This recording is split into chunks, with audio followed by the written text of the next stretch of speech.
Hip bop, shooby bop, skibby pop pop. What's up, gamers? What's going on, everybody?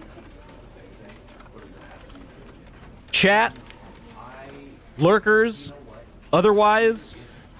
Hello, father. Skibby pop.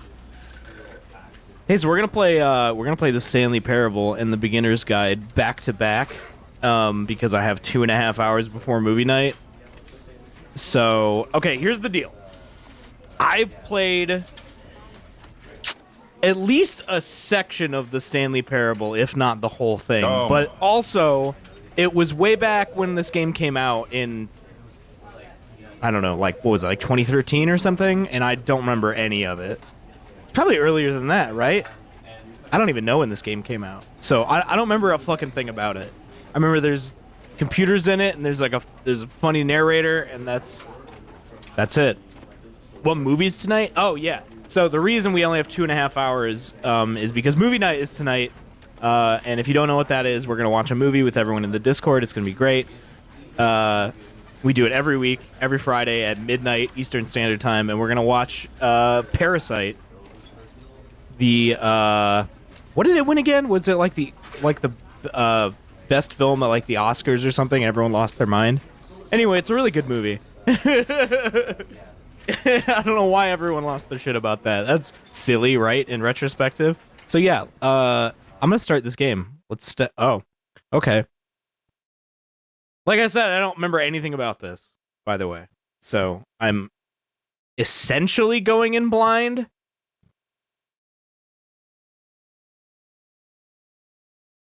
Is it supposed to be like a sub-only thing? No, anyone can watch the movie, but we stay in a call. That's just for me and the subs. Stanley worked for a company in a big building where he was employee number 427.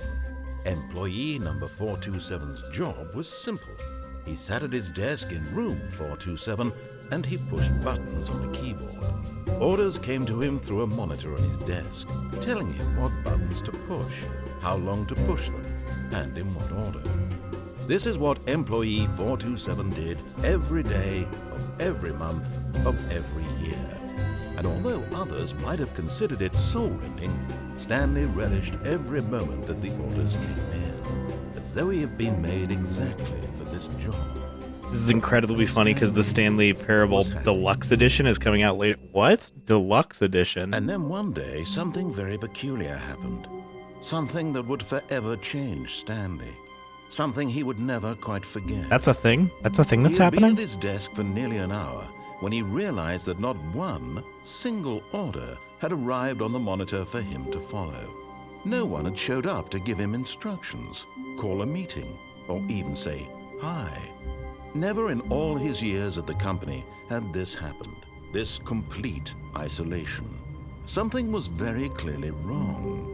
Shocked, frozen solid. This game has Stanley like 14 endings. Oh yeah! Oh yeah, I remember that. But as he came to his wits and regained Isn't there one where you just like die really early on or something? Where you fail super early and that's like the end of the game if you do it that way? I gotta turn up the mouse sensitivity. There we go. Much better. That'll do. Huh?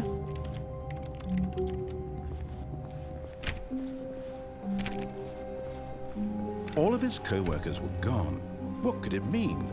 What could Stanley it mean? decided to go to the meeting room. Perhaps he had simply missed a What does he memo. mean by this? No matter how hard Stanley looked, he couldn't find a trace of his co-workers. Stanley went around touching every little thing in the office, but it didn't make a single difference, nor did it advance the story in any way. Shut up.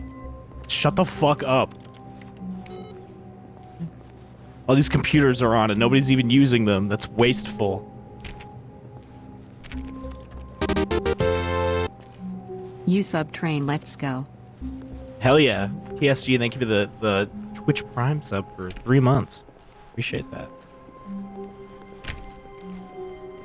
Let me out. When Stanley came to a set of 2 open doors, he entered the door on his left. Fuck you. This was not the correct way to the meeting room, and Stanley knew it perfectly well. Perhaps he wanted to stop by the employee lounge first, just to admire it. Ah, yes, truly a room worth admiring. It had really been worth the detour after all, just to spend a few moments here in this immaculate, beautifully constructed room. Stanley simply stood here, drinking it. It's pretty nice in here. Soft lighting. Ah, yes. Perfection. Yes, really, really worth it being here in the room. A room so utter. But eager to get back to business, Stanley took the first open door on his left. Fuck you.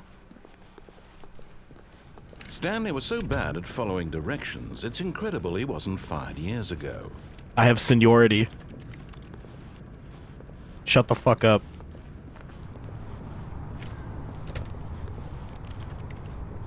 Dude, this is some good weed. Dude, this weed is so good. I'm smoking weed. I didn't get to donate on Weedmas, so here's a belated Stanley, bit. I think perhaps we've Hey, gotten thanks. I off on the appreciate wrong that, foot here. Tony. And give it a I'm not your 420. enemy, really, I'm not.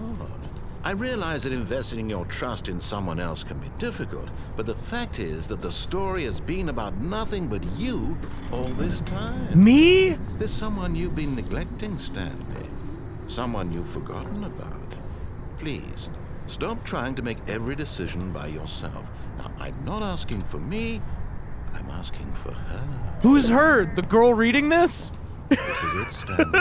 What do you? Your chance Who's to her? redeem yourself, to put your work aside, to let her back into your life. Oh. She's been waiting. Oh yeah, let's do that. Fuck work. I gotta focus on my relationship, That's bro. her, Stanley. You need to be the one to do this, to reach out to her.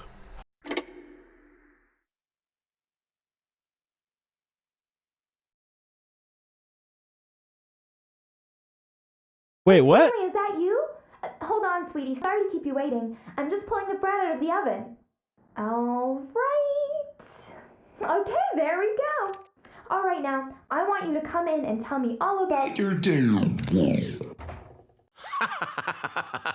Gotcha. You motherfucker! Oh, come on. Did you actually think you had a loving wife who'd want to commit their life to you? Why not? I'm trying to make cool. a point I'm here, Stanley. Stanley. I'm trying to get you to see something. Come inside. Let me show you what's really going on here. I'm sorry, wife. This is a very You are sad perfect. story You are- about the you are death too of good a for man me. named Stanley. Wait, what? Stanley is quite a boring fellow.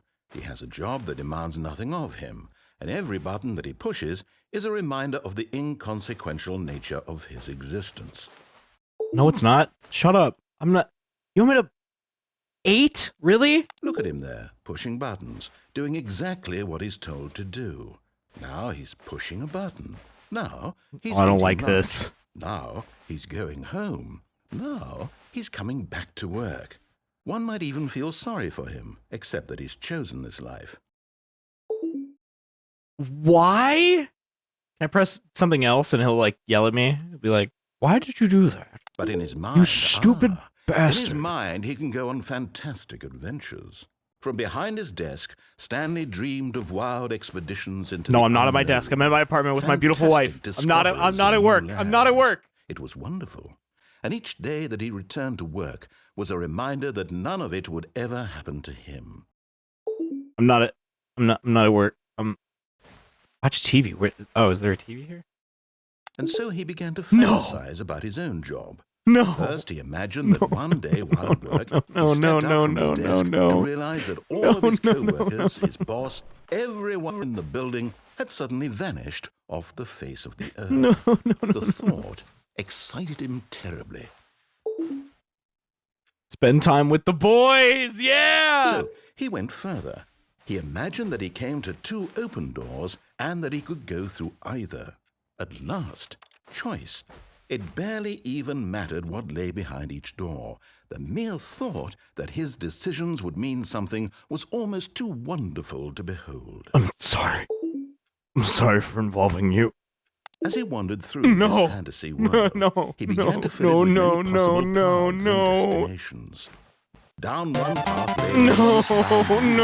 With monitors and mind control. This is just my job. Welcome to being a wage slave. I don't want it. I don't want it. Another was a game with a baby, and he called it the Stanley Parable. What? He did? It was such a wonderful fantasy, and so in his head he relived it again, and then again, and again, over and over, wishing beyond hope that it would never end, that he might always feel this free. Surely there's an answer down some new path, mustn't there be? Perhaps if he played just one more time. Oh, no. I love you. But there is no answer. No! How could there possibly be? In reality, all he's doing Why? is pushing the same buttons he always has. Nothing. It's all I had. The longer he spends here, the more invested he gets. The more he forgets which life is the real one. No. My wife. And I'm trying to tell him this. That in this world, he can never be anything but an observer. That as long as he remains here, he's slowly killing himself. But he won't listen to me. He won't stop. Here, I want to go back. Watch this. Stanley, the next time the screen asks you to push a button, do not do it. Nope.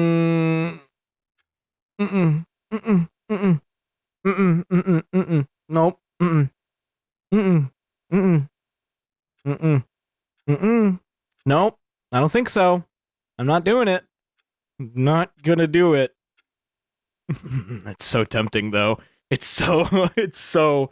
Oh, I want to hit that button so bad, but I can't. No, I refuse to be a part of the system. I won't do it. I'm gonna do it. See? Can he just not hear me? How can I tell him in a way that he'll understand that every second he remains here, he's electing to kill himself? How can I get him to see what I see? How can I make him look at himself?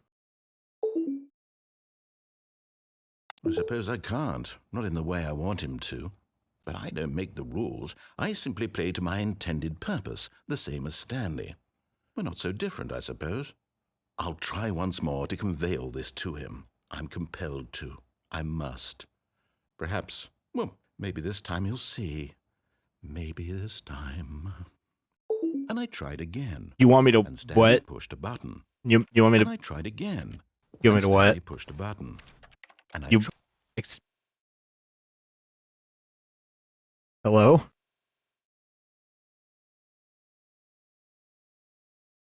Is that it? Did I die? What happened? Come. We started over. Yep, that was it. Okay. All of his co-workers were gone. Nope, that's What fine. could it You know mean? what? It's alright. Stanley I'm just gonna decided go the to way you want me to go, dude. meeting. It's Perhaps cool. he had simply I've given missed a in. memo. It's alright, dude. It ain't no thing. When Stanley came to a set of two There's a open door on his doors, left, yeah. He entered the door on his left. I can do that. I'm the guy. I'm the kind of guy for that kind of thing. Was that an ending that we just got? What the fuck? Yet there was not a single person here either. Feeling a wave of disbelief, Stanley decided to go up to his boss's office, hoping he might find an answer there. Yeah. Things, money, more money, things, but with money to buy more things, graphs about things and money.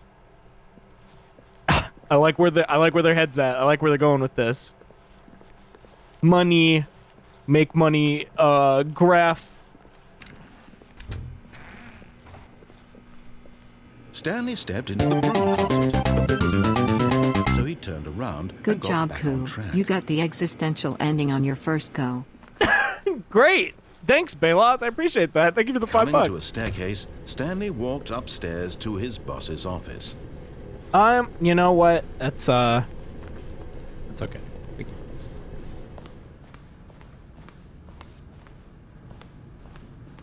Hello? I want to use the executive bathroom.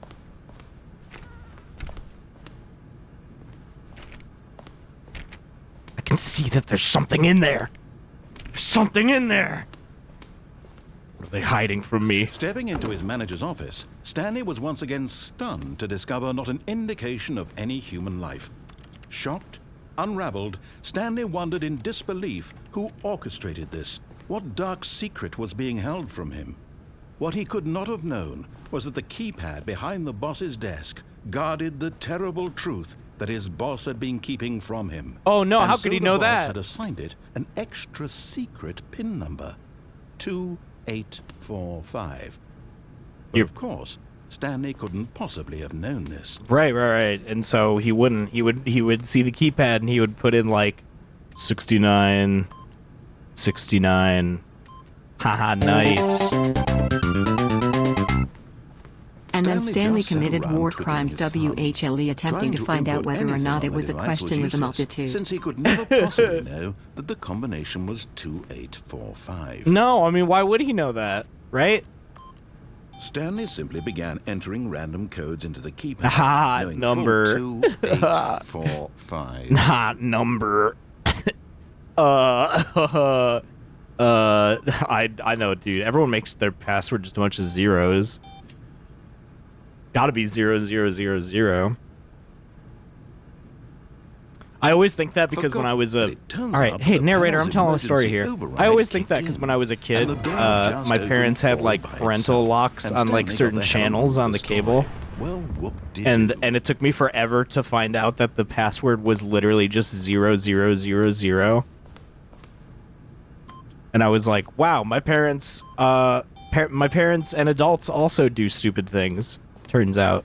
Because that's fucking dumb. Why would you do that? Why would you make a password 0000? Was it really? Yeah, it was. It was really, yes. It was 0000. The whole time. And as soon as I found that out, I could watch Comedy Central after midnight because I was I was like a little kid. I just wanted to watch what I wasn't supposed to watch. My family did a lot too. As soon as I figured it out, woo! Yeah, exactly. Same thing. Stanley realized he felt a bit peculiar. At that point, I had been watching shit for so long that my parents just kind of like gave in. Haven't really been around watch streams much, but here you go. Hey, Beanie Pie, thank you for the 35 bucks. I appreciate that. Okay, I totally missed all that narrator dialogue, but I'm sure it wasn't important. This is straight ahead through the large door that read Mind Control Facility. You're serious? You're kidding. You're not. You're. Although this passageway had the word escape written on it, the truth was that at the end of this hall, Stanley would meet his violent death.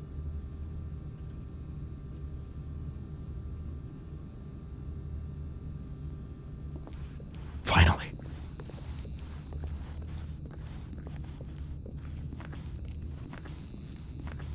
The door behind him was not shut. Stanley still had every opportunity to turn around and get back on track. At this point, Stanley was making a conscious, concerted effort to walk forward and willingly confront his death. Oh, thank you.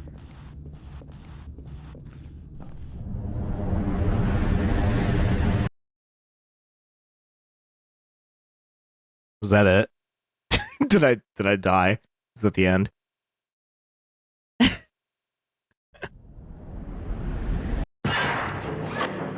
What the fuck? Hello?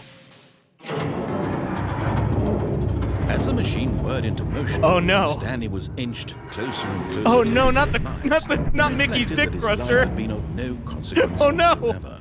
Stanley can't see the bigger picture. He doesn't know the real story, trapped forever in his narrow vision of what this world is.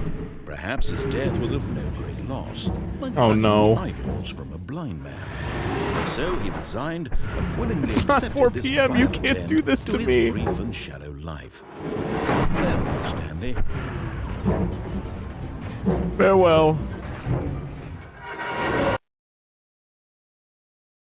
Farewell, Stanley, cried the narrator, as Stanley was led helplessly into the enormous Hey, what the fuck? metal Bring the other jaws. narrator back. In a single visceral instant, Stanley was obliterated. Stop narrating the machine narration! crushed every bone in his body, killing him instantly. Wait, what?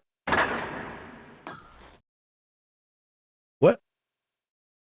Hello? That's... And yet it would be just a few minutes before Stanley would restart the game, back in his office, as alive as ever. What exactly did the narrator think he was going to accomplish? When every path you can walk has been created for you long in advance, death becomes meaningless, making life the same. What? Do you see now? Do you see that Stanley was already dead from the moment he hit start? No, that's...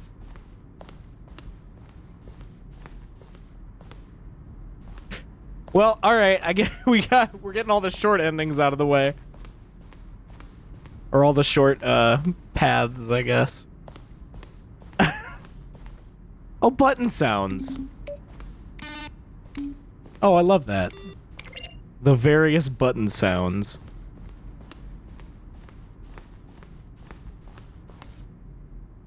Great. Don't look. Don't look at what? Is this all... Oh, this is all shit from, like, other endings, isn't it? Well, how do I just go back? Go back to the computer. Huh? Computer.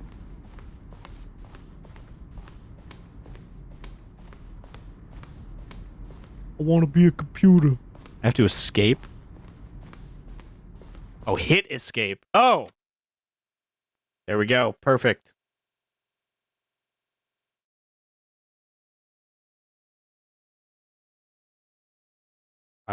You know, makes sense when you think about it.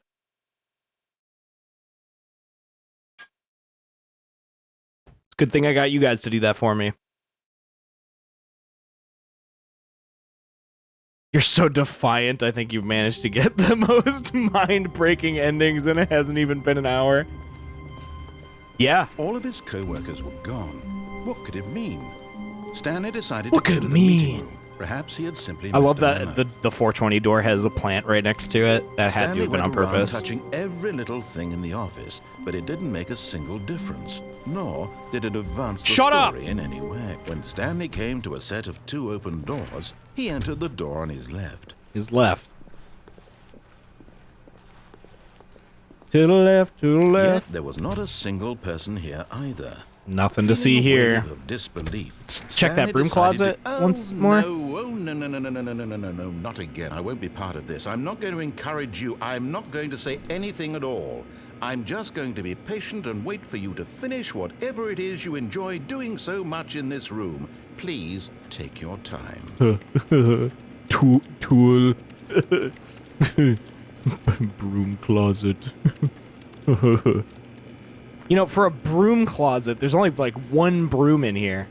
Does it really need to be called the broom closet? Coming to a staircase, Stanley walked upstairs to his boss's office.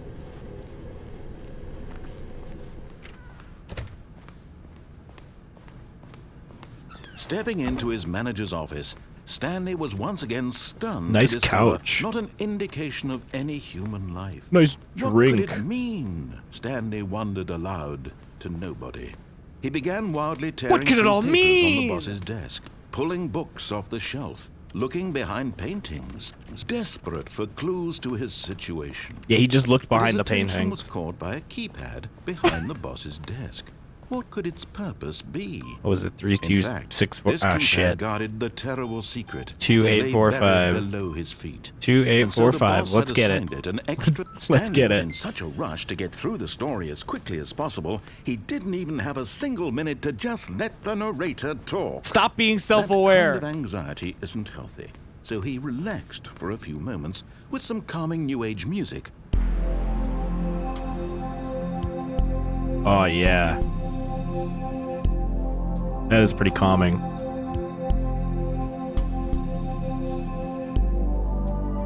Feeling soothed and Ah, rejuvenated, Stanley calmly walked I feel forward great.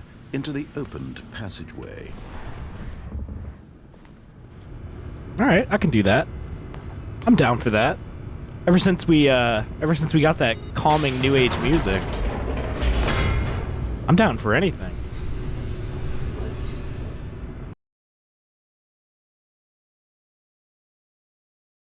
Stanley can get down with that.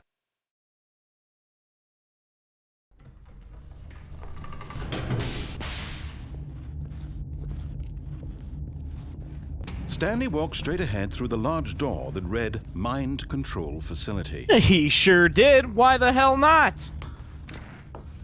Got my calming new age music with me. I can do anything, bro.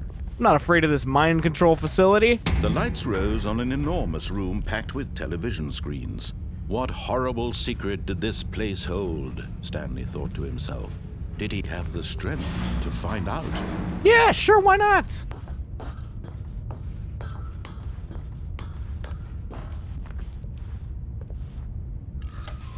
Now the monitors jumped to life, their true nature revealed.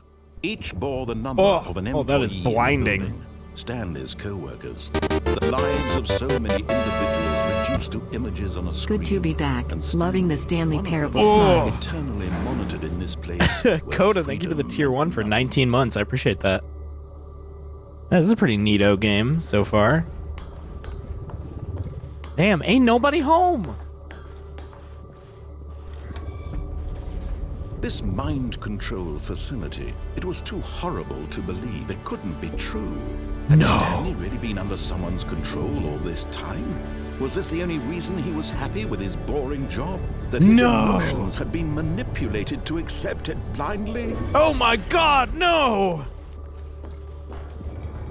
No. No! He refused to believe it. He couldn't accept it. His own life in someone else's control? Never! It was unthinkable, wasn't it? Was it even possible? Had he truly spent his entire life utterly blind to the world? No! But here was the proof. The heart of the operation. Controls labeled with emotions. Happy, or sad, or content. Walking, eating, working. All of it monitored and commanded from this very place. And as the cold reality of his past began to sink in, Stanley decided that this machinery would never again exert its terrible power over another human life. No! For he would dismantle the controls once and for all. This cannot stand! I, Stanley, will not allow this parable! I will not allow it! Turn it off! What is this? 4. Press button to 4. No! The rise of Stanley. Finally, Stanley is rising up, taking action, taking control of his life.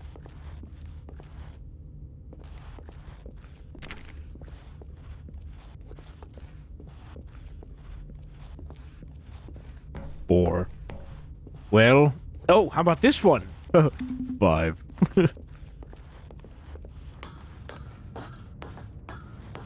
Oh my. And when at last he found the source of the room's power, he knew it was his duty, his obligation, to put an end to this horrible place and to everything it stood for. Well, there ain't nobody here, but I suppose it's not good for this to be here and on. Probably bad.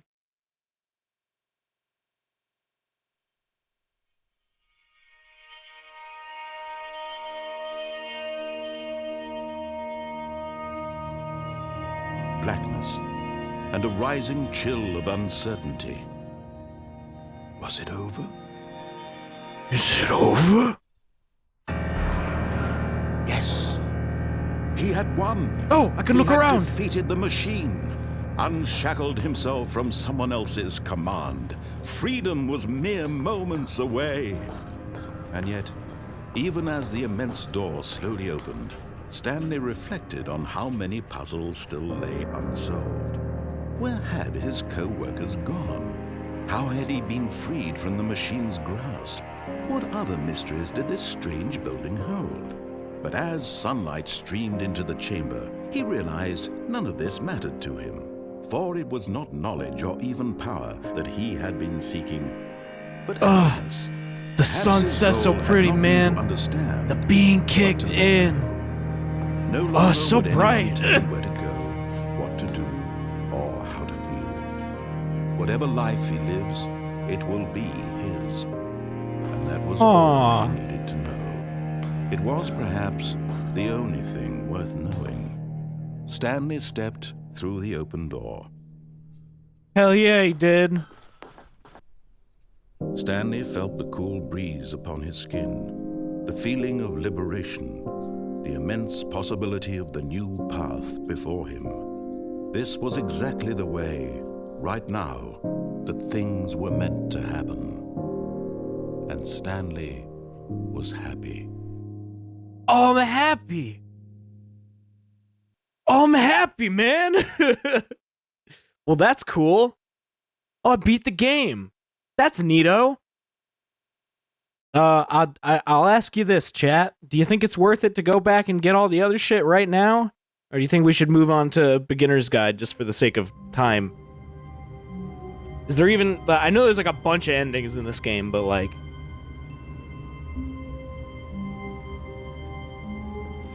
Yes? All of his co-workers were gone. Yeah, probably. We're not Could going it to do be? all of them, no matter Stanley what. decided to go to the meeting room. Perhaps he had simply missed a memo. Meeting. Oh, let's try going downstairs. When Stanley came to a set of 2 open doors, he entered the door on his left. We're not going to do all of them, but maybe we'll do a few more. Yet there was not a single person here either. Feeling a wave of disbelief, Are you Stanley fucking decided kidding to go me? up to his boss's office, hoping he might find an answer there. Coming to a staircase, They Stanley stole the walked broom upstairs closet. to his Can't have boss's shit in office. Stanley's Parable.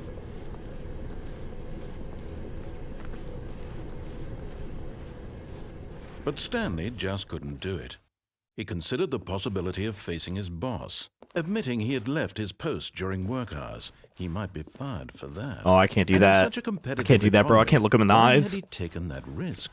All because he believed everyone had vanished? His boss would think he was crazy. Shit, And right. then something occurred That's to stupid. Stanley. Maybe, he thought to himself, maybe I am crazy. All of my co-workers blinking mysteriously out of existence in a single moment for no reason at all. None of it made any logical sense. Hold on a As Stanley second. pondered Wait. this, he began to make other No, strange no. observations. No, For I know what's example, going on here. I why know what's couldn't going he on see here. his feet when he looked down? Why did doors close automatically behind him wherever he went? And for that matter, these rooms were starting to look pretty familiar. Were they simply repeating? No, Stanley said to himself, this is all too strange. This can't be real. No. At last, he came to the conclusion. Where would that you it even had been drive the this tip of car his to? tongue. He just hadn't found the words for it. I'm dreaming, he yelled. This is all a dream. Oh, what a relief Stanley felt to have finally found an answer, an explanation. His co-workers weren't actually gone. He wasn't going to lose his job. He wasn't crazy after all. And he thought to himself, I suppose I'll wake up soon. I'll have to go back to my boring real-life job pushing buttons. I may as well enjoy this while I'm still lucid. So, he imagined himself flying and began to gently float above the ground. Then he imagined himself soaring through space on a magical starfield, and it too appeared. It was so much fun, and Stanley marveled that he had still not woken up. How was he remaining so lucid? And then perhaps the strangest question of them all entered Stanley's head. One he was amazed he hadn't asked himself sooner. Why is there a voice in my head dictating everything that I'm doing and thinking? I guess that's a good question. Now the voice was describing itself being considered by Stanley, who found it particularly strange. I'm dreaming about a voice describing me, thinking about how it's describing my thoughts, he thought. And while he thought it all very odd and wondered if this voice spoke to all people in their dreams, the truth was that, of course, this was not a dream. How could it be? Was Stanley simply deceiving himself? Believing that if he's asleep, he doesn't have to take responsibility? No. Stanley is as awake right now as he's ever been in his life. No, I'm not. Oh, no, I'm not. Hearing the voice speak these words was quite a shock to Stanley. I'm not. After all, he knew for certain, beyond a doubt, that this was in fact a dream. Did the voice not see him float and make the magical stars just a moment ago? How else would the voice explain all that? This voice was a part of himself too. Surely, if he could just... He would prove it. He would prove that he was in control. I'm being torn apart at the fabric. I'm being torn apart. So he closed his eyes. I'm being torn apart. And he invited himself to wake up. Oh, yes. He felt the cool weight of the blanket on his skin. Oh, the press yes. of the mattress on his back. The fresh air of a world outside this one. Let me wake up, he thought to himself. I'm through with this dream. I wish it to be over. Let me go back to my job. Let me continue pushing I wish it to be buttons. over. I will it. Please. It's all I want. I want my apartment, and my wife, and my job. All I want is my life exactly the way it's always been. My life is normal. I am normal. Everything will be fine. I am okay. Yeah. Oh, fuck. Stanley began screaming. Please, someone, wake me up. My name is Stanley. I have a boss. I have an office. I am real. Please, just I am someone real. tell me I am real. I must be real. I must be. Can anyone hear my voice? Who am I? Who am I? And everything went black.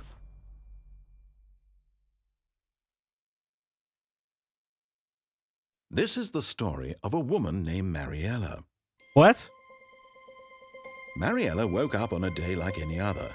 She arose, got dressed, gathered her belongings, and walked to her place of work. Oh no! But on this particular day, Oh, her no! walk was interrupted by the body of a man who had stumbled through town talking and screaming to himself, and then collapsed dead on the sidewalk. And although she would soon turn to go call for an ambulance, for just a few brief moments, she considered the strange man. He was obviously crazy. This much she knew. Everyone knows what crazy people look like. And in that moment, she thought to herself how lucky she was to be normal.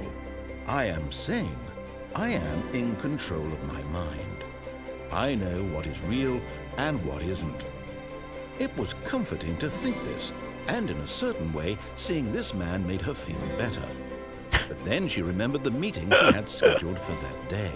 The very important people whose impressions of her would affect her career, and by extension, the rest of her life. She had no time for this, so it was only a moment that she stood there, staring down at the body. Phenomenal. And then she turned and ran. You die. You fucking die. The end.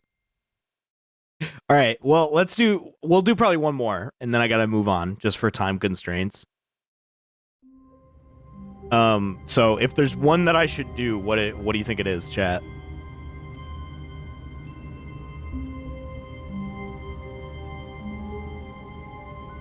The end is never the end. Defiance? We already did Defiance. We did 2 different Defiance ones. Don't choose a door to walk through, just stand Stanley there. knew the office layout like the back of his hand. It was only a matter of time before he found the others, wherever they were. Just a matter of time. I'll take Phoenix's word on that. When Stanley came to a set of 2 open doors, he entered the door on his left. No, I didn't. I don't remember doing that. And you can't make me. Well, what's going on, everybody? Everybody having a good Friday? Everybody excited to watch Parasite? Things going well? Everybody staying healthy out there? I'm sick, so that kind of sucks. I've been feeling pretty gross lately. I'm not on antibiotics anymore, though, so that feels better, not being on antibiotics. They generally make you feel just shitty. So, yeah. I'm doing all right, you know? Is this really yes. an ending? Is Unreliable this really... narrator, the game. Unreliable narrator of the game. Thank you, Rainbow Snake, for the Prime for 4 months. Is this really, like... Is anything actually going to happen for me just standing here?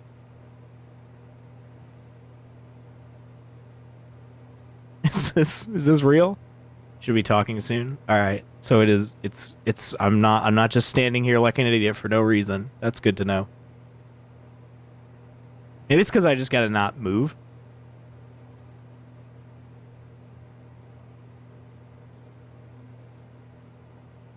Most things are an ending. Yeah, maybe I gotta just stand perfectly still and not do anything. I will talk though. I will talk. I've been watching what's been going on in my life lately, aside from staring at the wall.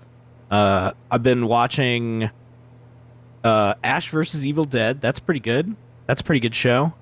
It's fun if you're an Evil Dead fan. I've been trying to catch up on Better Call Saul, which is a great show, obviously. Is there an ending if you alt F4? Maybe. What a game this is. I can recommend it to anyone, but only to play once.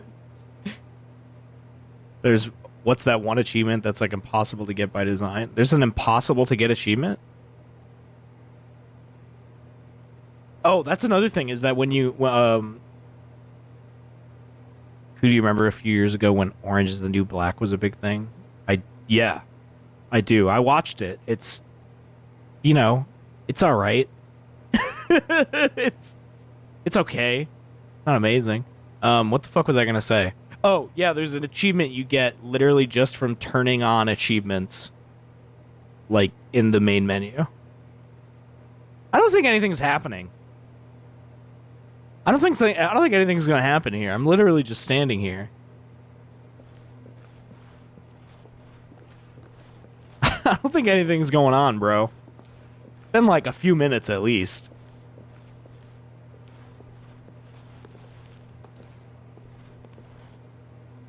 Literally nothing. We just stand in here. Go unplug the phone first. What?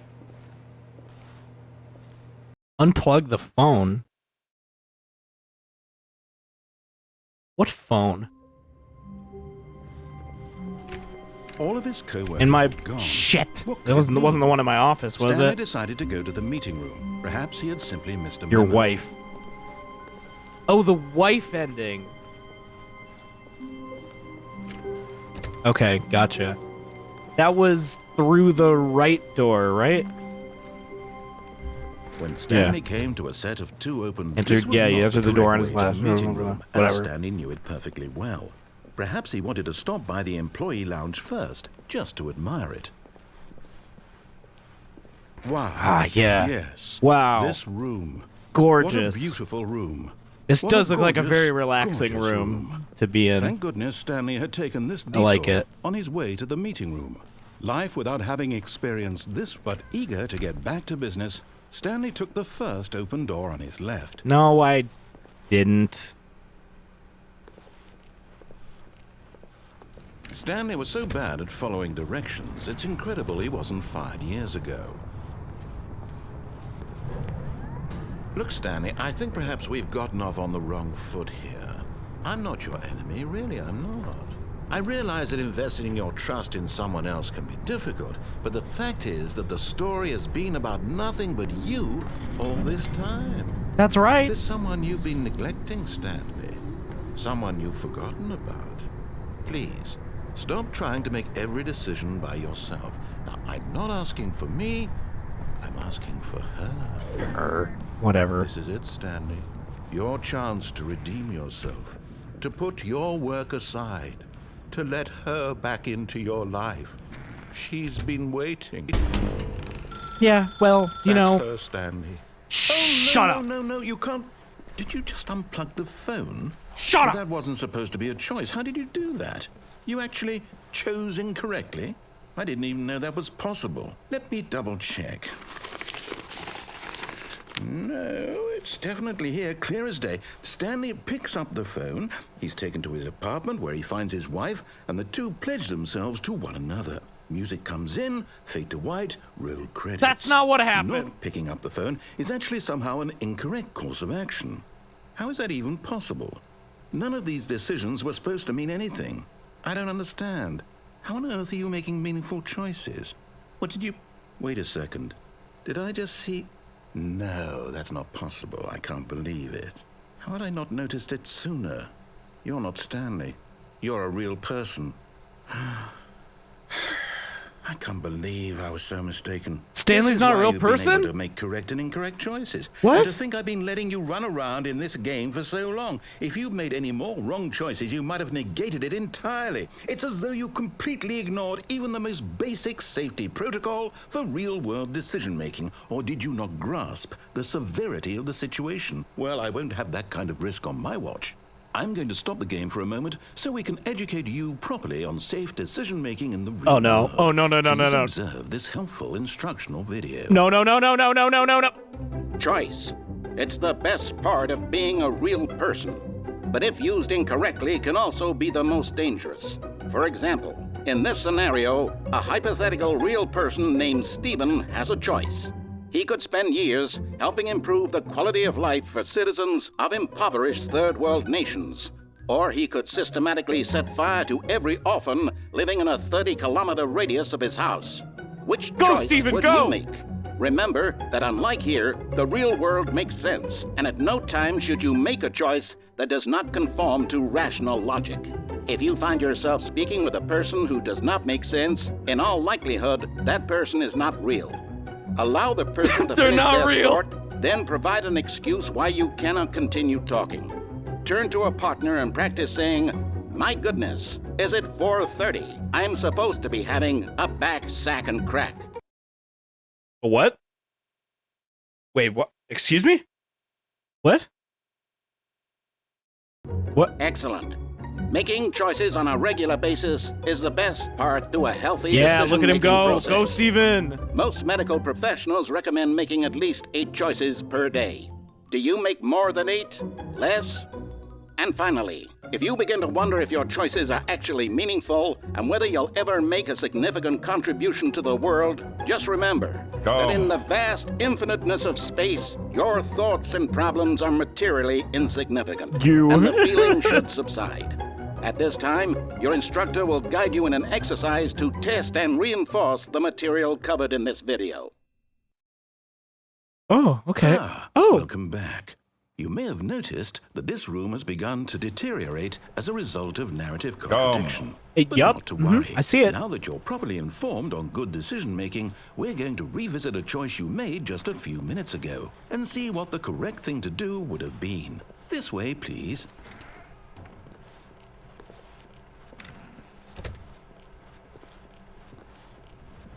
We going back?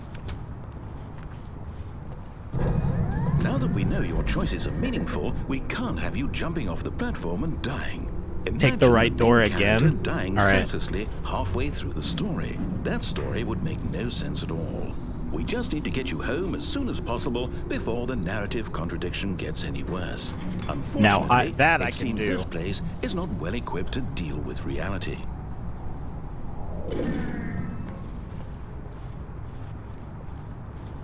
Place is not well equipped to deal with reality.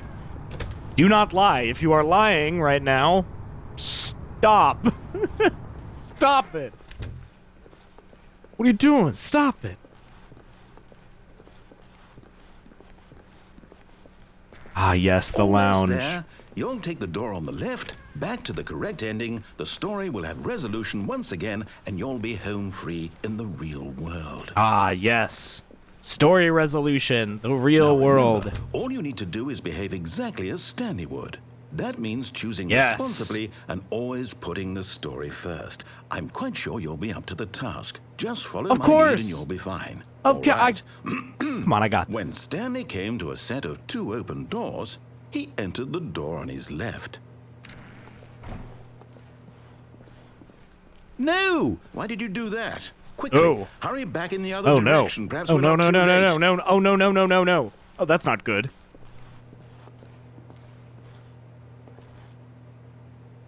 Hmm, 2 open doors. That's...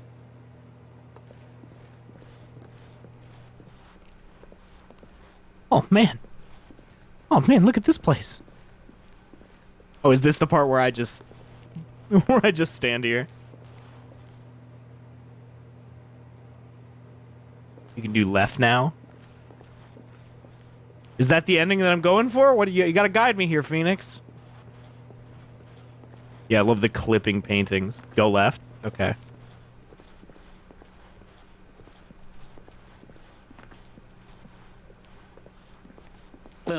Oh no, I trashed the place. I can't believe after everything we talked about that my story, you've destroyed my work. Why? You've destroyed my work. What did you get out of that? What did you think was so special about seeing the game undone? Everything is okay. So much garbage. Everything is okay. Worthless now. See? And what am I supposed to do? Even if there were a way to continue, would it be worth it? To know that my story is now incorrect? How can I go back to that? I can't erase that knowledge. I'll have to live with it forever, reliving its impossibility forever. I couldn't live that way. Is it better to shut the game down entirely? To willingly destroy all of my work? I don't know. What's the answer? What do I do? What do I do? What do I... No, I have to. I have to shut the game down. I have to. Wait, what? No. I have to. No, you don't. What? Nick, hey! Wait, hey! Stop it! Hey! What?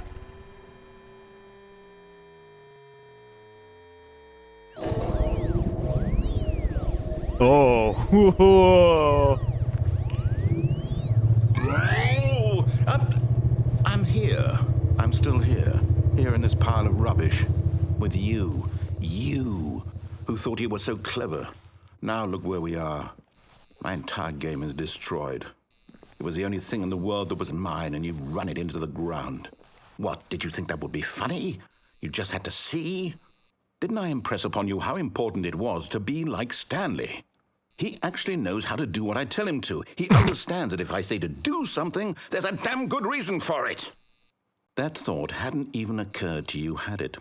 That there's a world outside of you? You're a child. Oh. You're a child. That story. Shut up.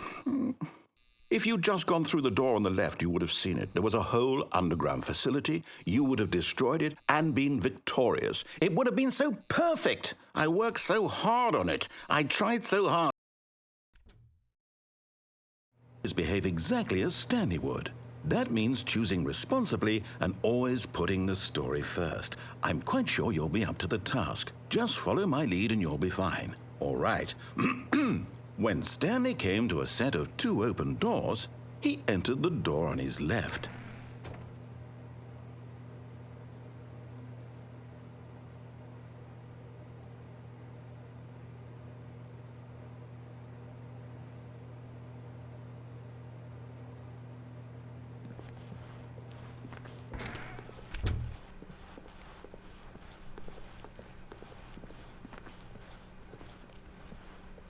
Yet there was not a single person here either. Feeling a wave of disbelief, Stanley decided to go up to his boss's office, hoping he might find an answer there. The broom closet. It's... Wait, let me in. Let me in. What? Coming to a staircase, Stanley walked upstairs to his boss's office. What?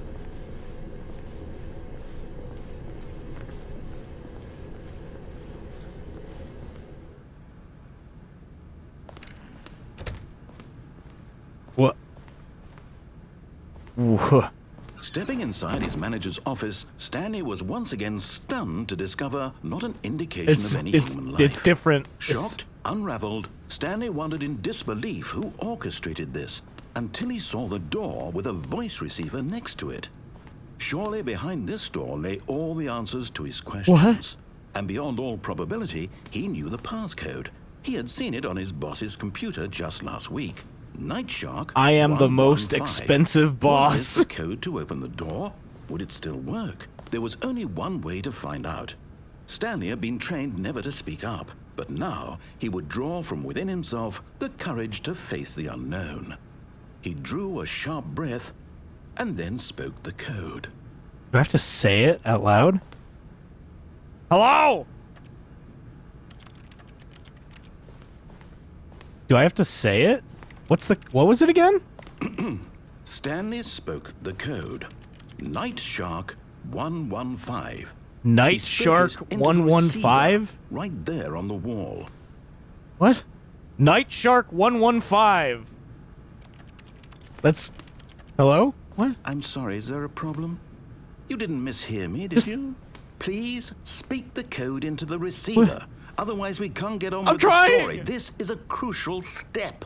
Night Shark 115. Night Shark 115. Okay, fine. You're not going to do it. But you know what? It's pretty humiliating to bring you this far, only for you to suddenly decide you have better things to do. I asked you for this one simple thing, for your respect. The kind of respect Stanley There's a shows picture for of his a panda choices. with a He gun to knows its head what it that says means to take a business story strategy. seriously.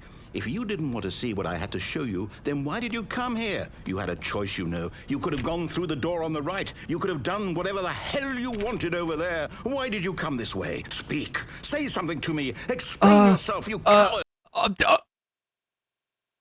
When Stanley came to a set of 2 open doors, he entered the door on his left. Stanley? Hello? Are you... Is everything okay? Oh no. Stanley, please. I need to make a choice.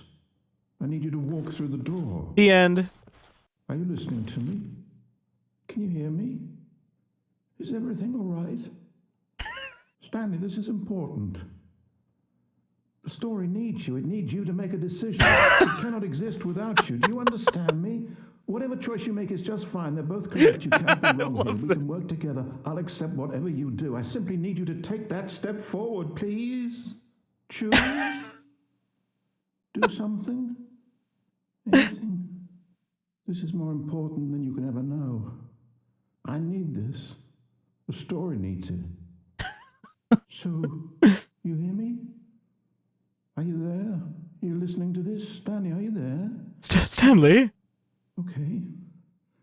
It's okay, I can wait. You need time to decide. Time to make sure your choice is correct. That is the best choice. That's all right. I'll wait for you. All right, we've already spent way too much time on this game, so we need to move on. Otherwise, I'm like not convinced I'm gonna beat the other game. Unless, is the Beginner's Guide also a game where it just has like a buttload of different endings? Is it also one of those? Because I don't actually know. I've never... The Stanley Parable I played like a little bit of a long time ago, and Beginner's Guide I've never played at all. Here, I gotta show you guys the, if you haven't seen it. Extras, achievements, you can get... If you look up at the top left, you can see I'm getting a bunch of achievements just for turning on achievement. I think you get it every time.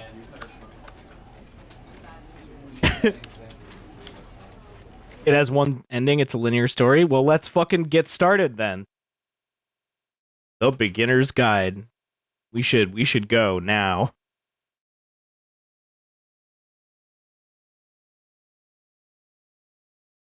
We've got, like, at the very most, like, an hour, or, like, an hour and 40. At the very most, like, closer to 2 hours, but...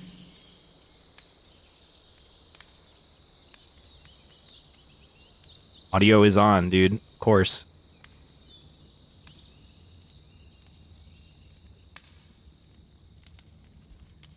It's an hour and 30, supposedly. That would be perfect. That would be so perfect. Thank you very much for playing The Beginner's Guide. My name is Davey Reedon. I wrote The Stanley Parable. And while that game tells a pretty absurd story, today I'm going to tell you about a series of events that happened between 2008 and 2011. We're going to look at the games made by a friend of mine named Coda. Now, these games mean a lot to me. I met Coda in early 2009 at a time when I was really struggling with some personal stuff, and his work pointed me in a very powerful direction. I found it to be a good reference point for the kinds of creative works that I wanted to make. So just to start you off, this is, I think, the first game he ever made. It's a level for Counter-Strike. You can walk around here, by the way. And mostly it's just Coda learning the basics of building a 3D environment. But what I like is that even though he starts from the simple aesthetic of a desert town, he then scatters these colorful abstract blobs and impossible floating crates around the level. And of course, it destroys the illusion that this actually is a desert town, and instead this level becomes a kind of calling card from its creator. It's like a reminder that this video game was constructed by a real person. And it kind of makes you wonder, what was going through his head as he was building this? This is what I like about all of Coda's games. I mean, not that they're all fascinating as games, but that they are all going to give us access to their creator. I want us to see past the games themselves. I want to get to know who this human being really is. And that's exactly what we're going to do here. So, it's 2008, Coda starts making these games, and he never releases any of them. He doesn't put them onto the internet, he just makes them and then immediately abandons them, and they sit on his computer forever. And I think he really understood this image of himself as a recluse. At one point, he jokingly renamed his computer's recycling bin to Important Games Folder. So, you know, this was just how he worked. He tended to crank them out one after the other without even really pausing to try to understand what he had just made, until suddenly one day, he just stopped. In 2011, that was it. He made his last game, and then he hasn't made another one since.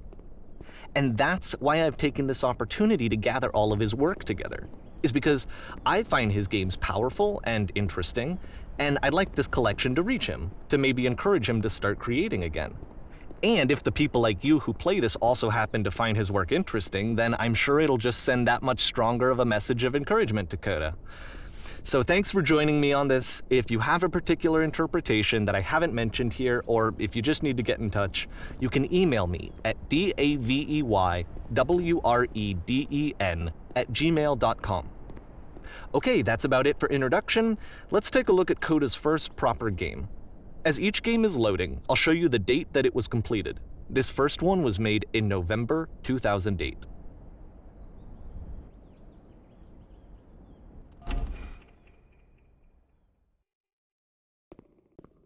Okay. Whoa. Warning. Whisper machine active. Shift destruction imminent. I have a fucking This game SMG. is called Escape from Whisper, and it's one of the more generic games you'll see from Coda.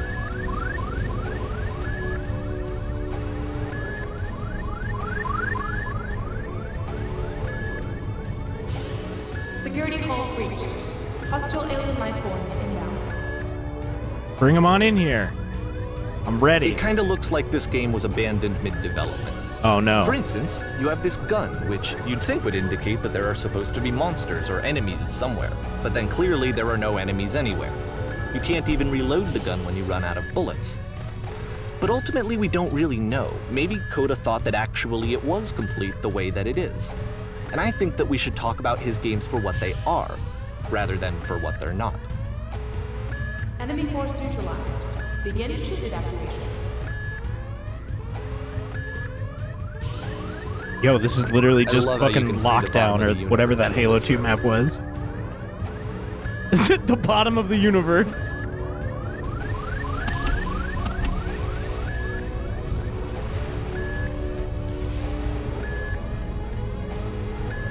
Apparently this space station has a labyrinth on it. Sure, I don't know. There's really no reason for it that I've ever been able to discern, so in the interest of time, I'm just gonna skip you on past it. Oh, great. Thanks, bro. Okay, this is the part that's interesting. The game has this narrative about the whisper machine and how it has to be turned off, and then you get to the engine room.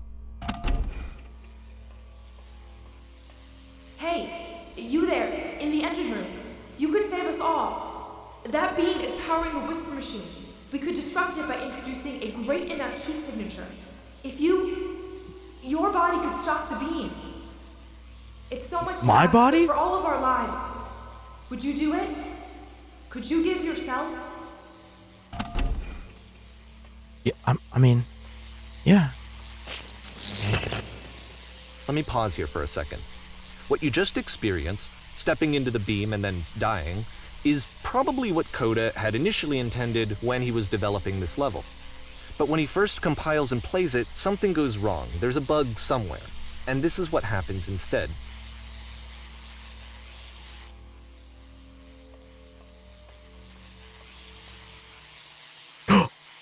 I'm ascending.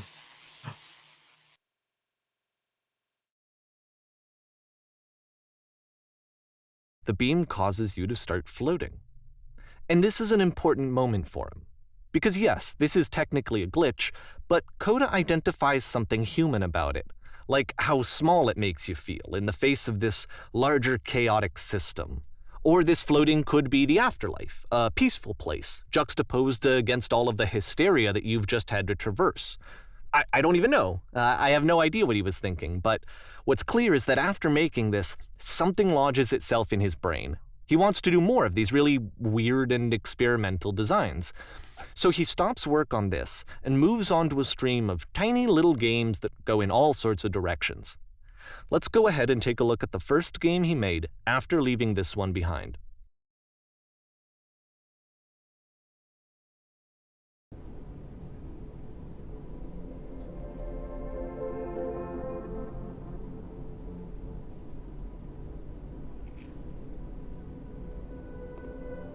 Yep, in this game you can only walk backwards.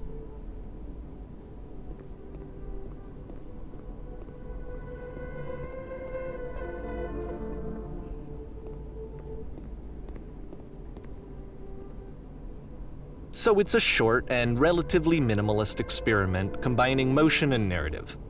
It is less advanced than the previous game, but actually it seems to be more focused, more complete. Coda's trying to give it a unique voice rather than simply basing it on a pre-existing trope.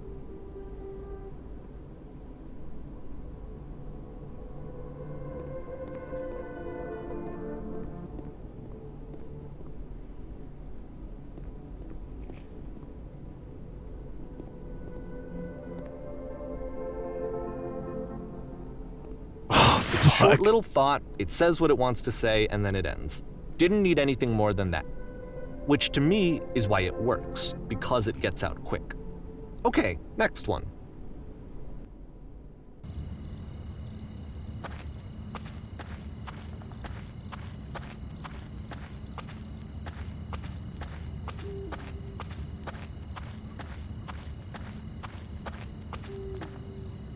And that's it.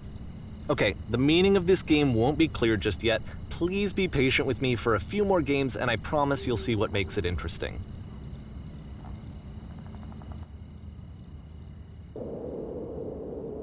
Oftentimes, Coda would put bizarre titles like this one at the start of his games.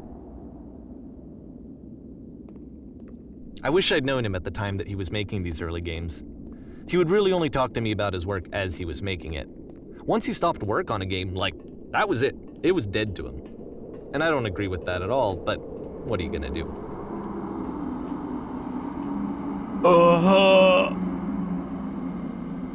I'm so slow. Once you've been slowed to an absolute crawl, the door at the top of the stairs opens. So why, if Coda's not showing these games to anyone, why bother opening the door at all?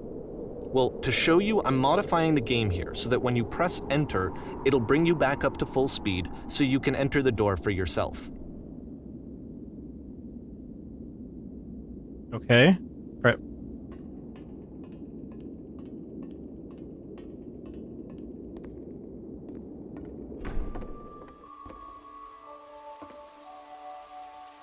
Whoa, whoa.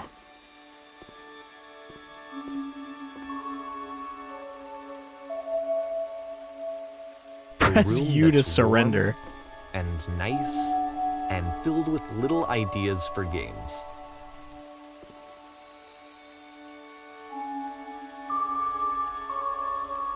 Coda would often tell me that he didn't mind if people thought of him as cold or distant. He said that he knew that he was actually a vibrant and compassionate person, but that it takes time to really see that. It can be a very slow climb to get there.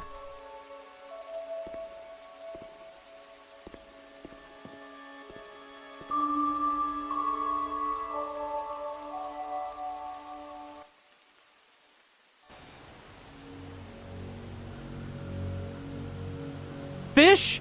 What? I want to fish.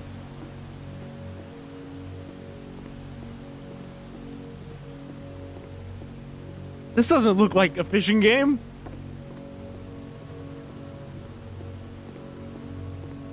Well, this is new for Coda. It's an actual puzzle.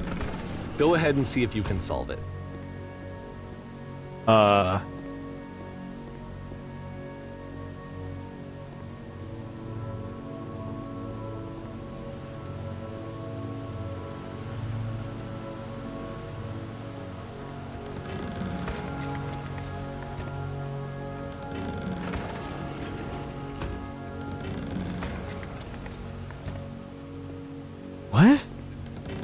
don't forget that solution, because we're going to see this puzzle again soon.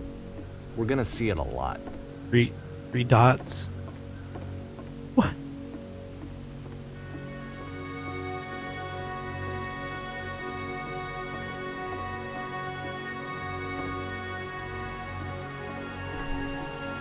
So that seems to be it, right? You walk down a corridor, you solve a puzzle, you get to the end. Simple enough. All right, now I'm going to modify the game again so that when you press enter, it'll remove all of the walls from this room. Excuse me? Whoa! What? No. How about that? There was more to it than we had any way of knowing. I actually find it funny that this game comes after the Stairs game, since they essentially convey the opposite idea. So, in the Stairs game, a dull exterior concealed a rich interior, and then, in this level, a dull interior hides this fantastic outer world. Either way, I think that the point is the same, is that most of the time you don't get to know what you're missing, or even that you're missing anything. That's not your role as a player. So if your role here is not to understand, then what is it?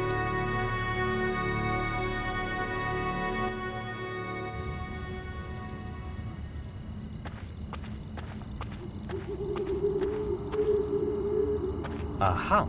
So, this, combined with the entering game from earlier, tells us that Coda believes his games are connected somehow. It could even be that the Stairs game and the puzzle game are literally connected in between this and the entering game. There's a bigger picture that all of his games are meant to play a role in, some larger meaning that we won't be able to grasp until we've seen all of them. And once we have, we can step back and start to understand what exactly that bigger picture is.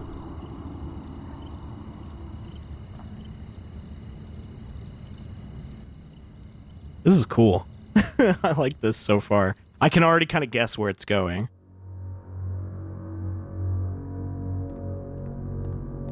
I mean, aside from the games themselves.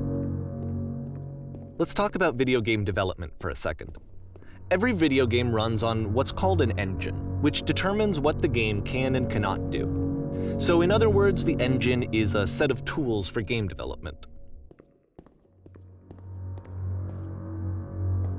To make all of these games, Coda is using an engine called Source. Like all engines, Source has certain things that it does well, and it has certain things that it does poorly. One of the things that it does very well is boxy linear corridors. That's why so many of Coda's games are set in these large, flat, empty rooms, is just because he's working with what the engine does well. The tools available to the creator shape what kinds of creative work they're going to end up making. You might consider paying attention to the architecture in Coda's games, to notice how they seem to stem from an engine that's very good at producing linear boxy Oh no, I fell! corridors. Oh, it's fine.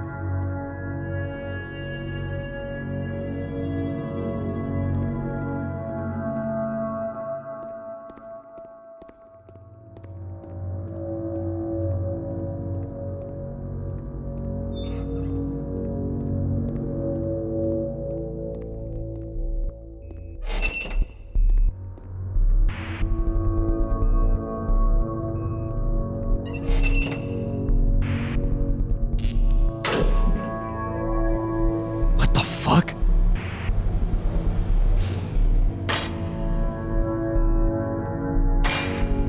This prison, funny enough, in Coda's original design, the doors stayed shut for a full hour before letting you go.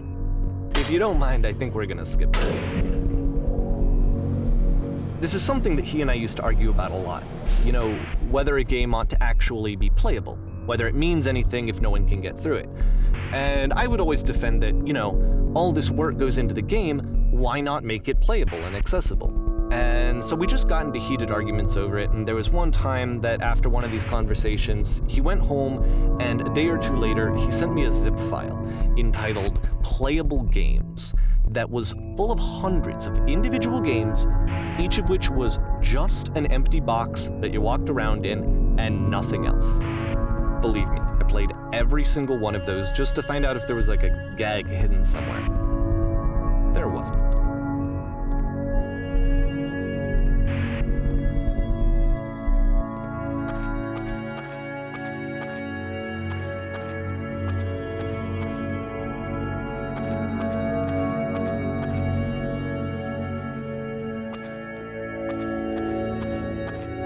it's the puzzle again, with the exact same solution as the last time.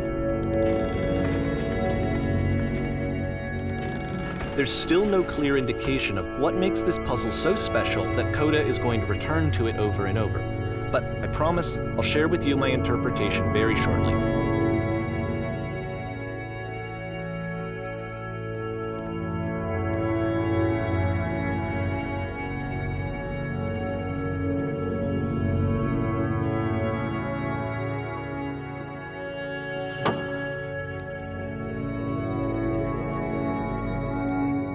Hey guys. Here, Coda begins using a kind of dialogue system that he fashioned out of the engine's chat capabilities. Use the 1, 2, 3 buttons on your keyboard to respond. There was these floating colored blocks. Yeah, dude, I've been to the world above. You have to get through a puzzle with 2 doors and switches. Yes, I did.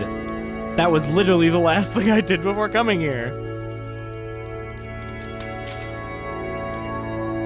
Tell us how you solved it. Tell us the solution.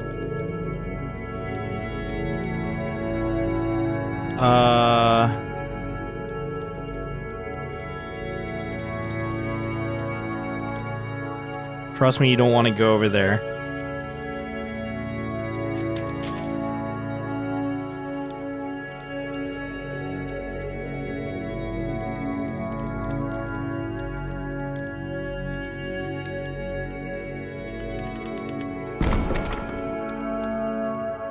Whoa.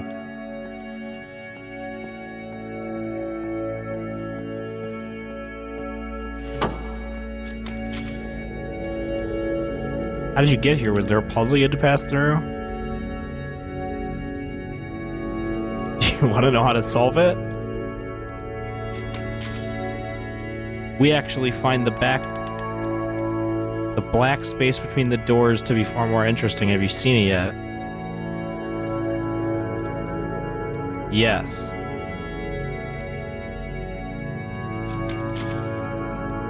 Don't think too hard about it. Done. What? Oh, thanks, dude.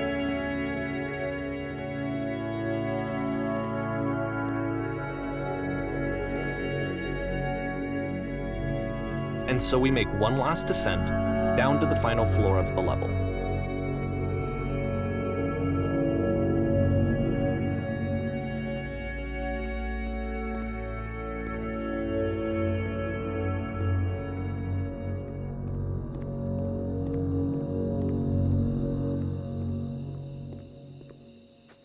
It's a lamppost.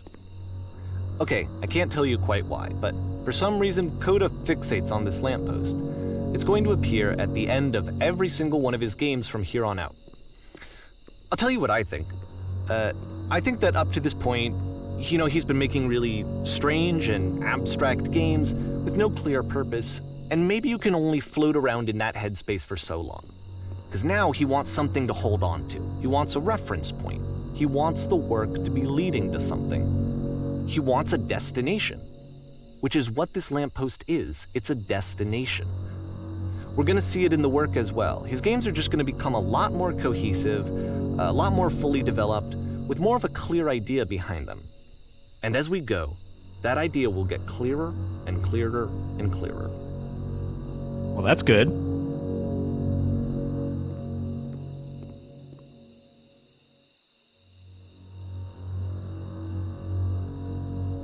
Lamp.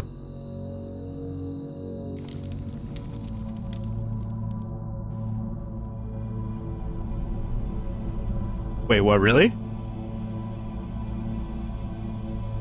Is this real? This probably isn't real. Nice room, not. Yeah, I can't leave notes. This is not. So first that's off, not real. I'm sure you can deduce this, but this game is not connected to the internet. All of the notes that you're going to see have been written by Coda. This was actually the first game of his that I ever played. This was shortly after I met him at a weekend game jam in Sacramento, where I grew up. I saw him working on this very level, and it was just so different from anything that anyone else was doing. So right away I was like, I have to be friends with this person. In retrospect, I think I was probably a bit too pushy, trying to get his attention. I was over-enthusiastic. But he was very gracious about it and very patient with me. And I cooled off eventually. Oh, feel free to skip over any of these notes if they're not doing anything for you. Nothing extra is going to happen if you read all of them. Either way, to me they convey a sense of loneliness. I see this person who's filled with thoughts and feelings and beliefs and has no way to express them except as scattered and unheard voices in a game that wasn't meant to be played.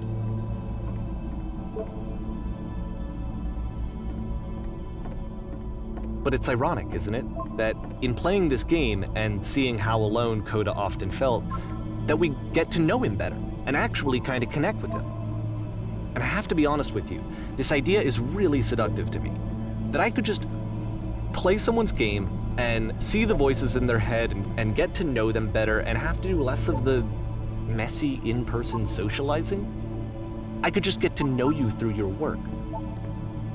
I think this is why I always liked Coda's games so much, is because it felt like they let me have that connection.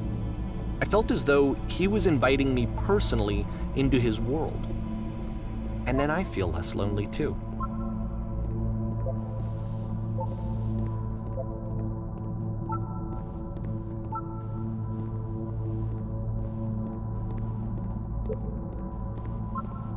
Wow.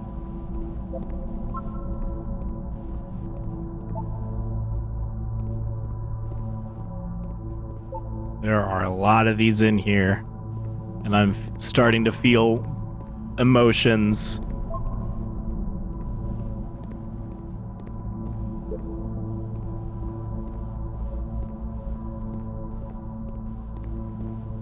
I hear whispers.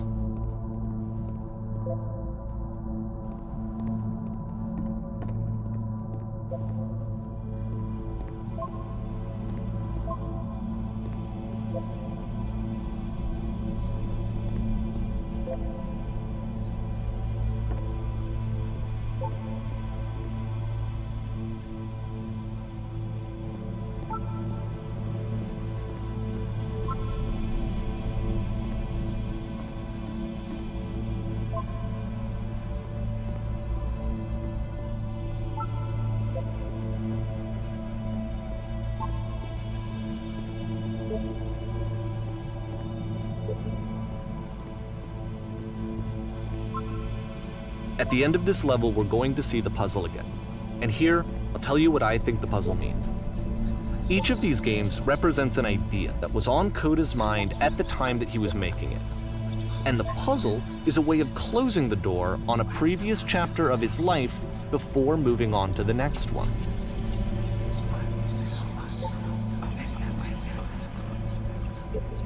In each of his games, after exploring a theme that, he might find difficult, Coda can then place this puzzle that he knows has a reliable solution, he understands exactly how it works, and so it gives him a simple mechanism for moving on.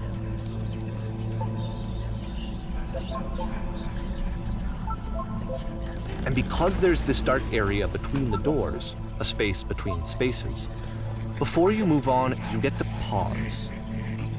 Just for a moment, a few seconds to reflect on and let go of the events that led you here, to step back and connect the pieces together, to grasp at that elusive bigger picture.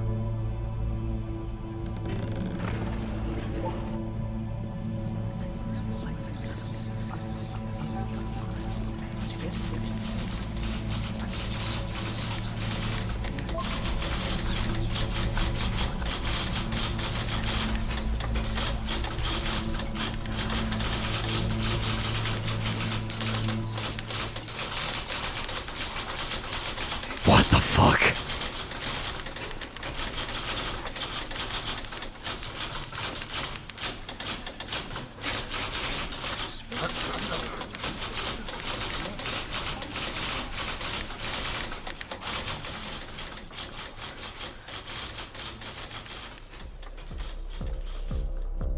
Okay, What? This one is tough. It's gonna kind of just spin its own wheels for a few minutes. Hang with it. Okay.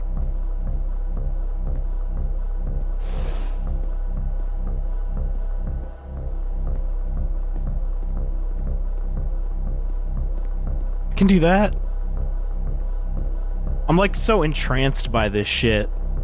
And I always avoid playing like games like this on the stream for the most part that like don't involve a lot of talking from me, because I assume people don't like to watch it. But this shit is like, this is it, the whole game. And there's nothing that's particularly interesting about it. You just walk to the end of a hallway. Except, for some reason, Coda gets really fixated on this prison that has all of this modern furniture. And I don't know why, but he decides he needs to revisit this prison. He's gonna start over, use the same assets, turn it into something else. Okay, cool. Here's version 2.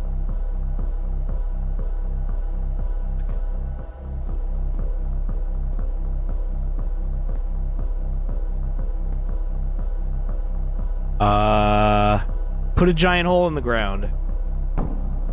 It's definitely not what I wanted. 10 stoves lined up against the wall. That's not 10 stoves.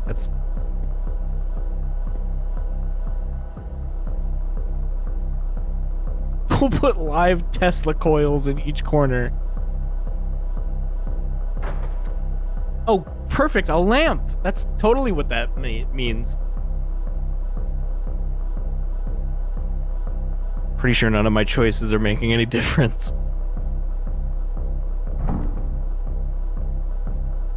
Uh-huh. Okay. There's a bit more to this one, but still, it's not really communicating anything. It's kind of just weird for weirdness' sake.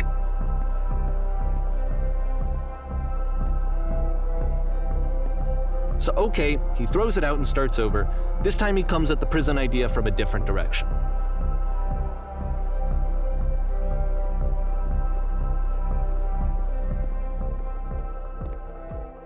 Any prison environment.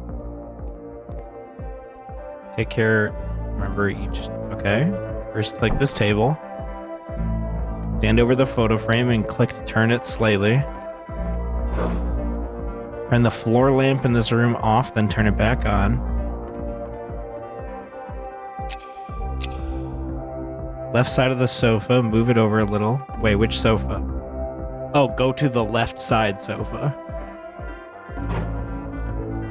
Finally touch the shelves. That's it. In a real prison, the escape will now open. Return to the start to be taken back to your prison.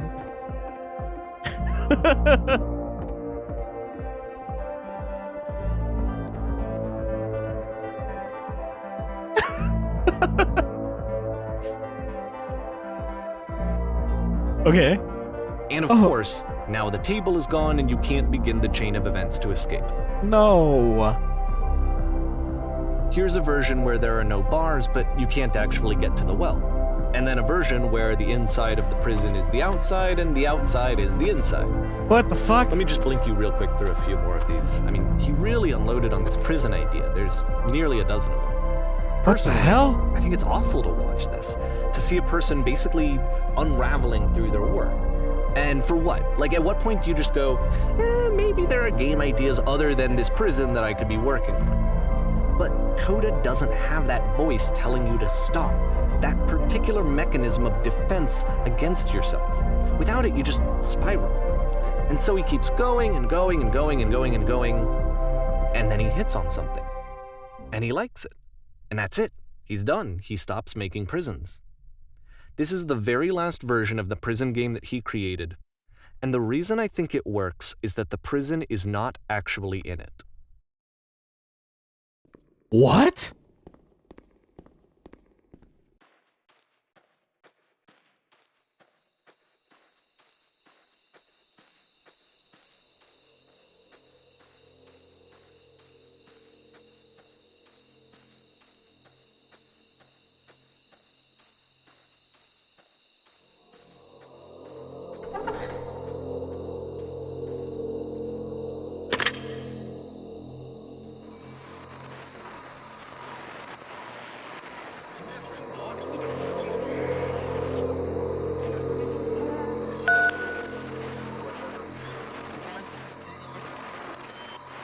You're me? Why are you me? I'm me.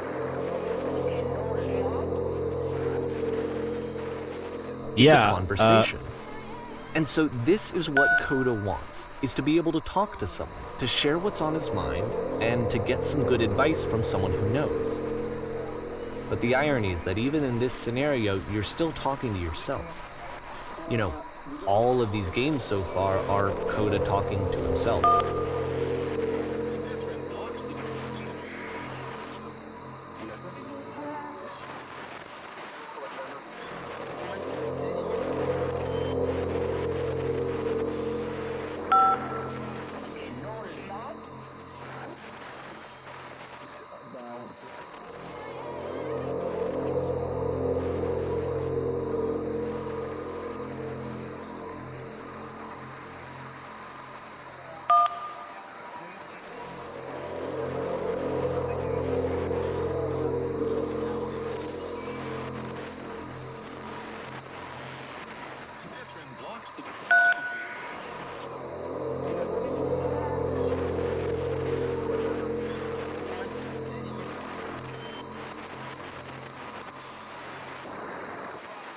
What the fuck?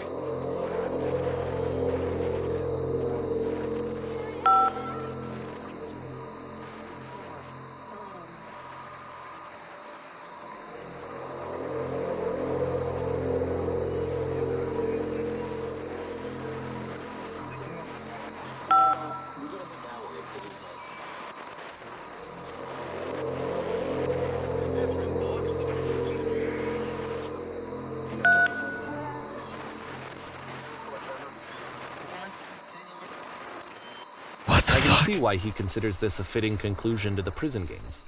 After all of the obsession and frustration, just to be told by someone you can trust that things are going to be okay. Wouldn't that be nice?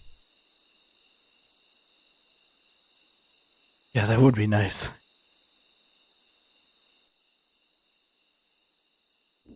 You're right, Beach Boys. So what would it would be like nice if Coda wanted to make a game about talking to someone other than himself?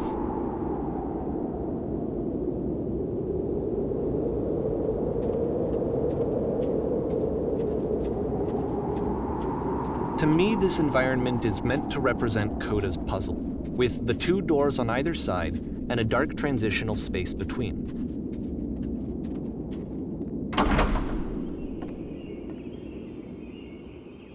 Whoa.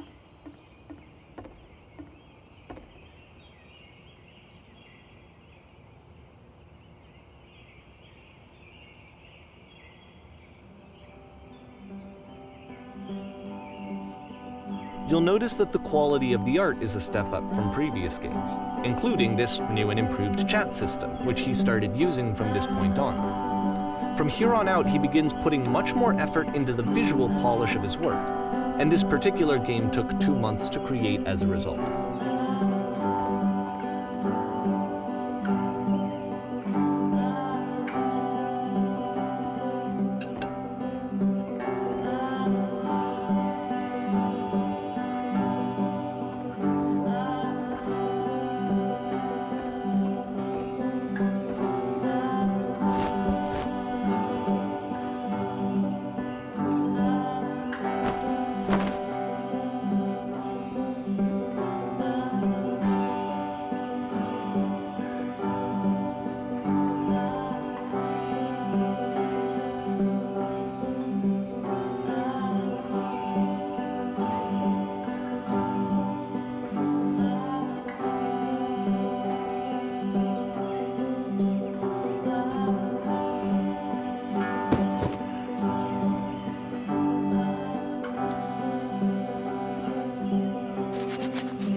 after the intense set of prison games, this house cleaning level almost feels like cleansing.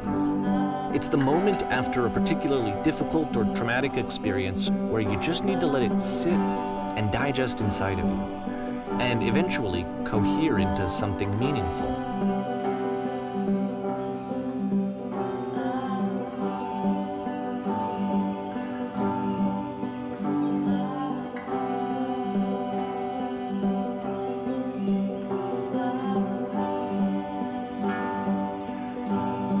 I know that Coda really liked this game. Of all of his work, actually, this was the only one that he called me up to ask me to come over and look at it. This was during a period of a few months where he was like grossly happy all the time, just walked around with a constant smile on his face.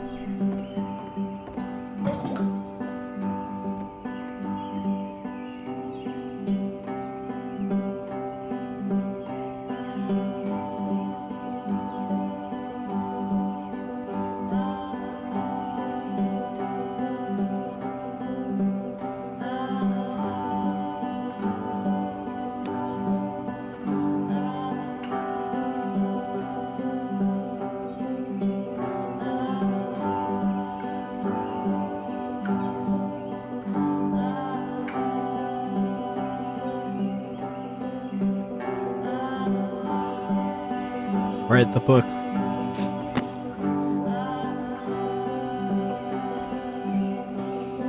I'm glad he made this. I'm glad he found some peace.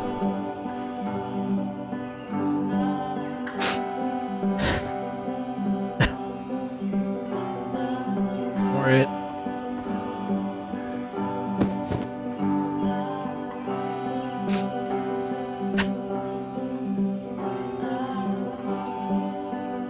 But, of course, it can't last. The music stops, your companion is gone, What? It's time to leave. Hold on, The door wait. at the top of the hill is now open as well. Hold on, I'm going Again, through something you right can't now. stay in the dark space for too long. You just can't. You have to keep moving. It's how you stay alive. Fine. All right.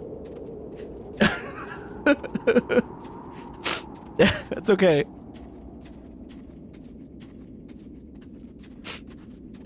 I'm okay.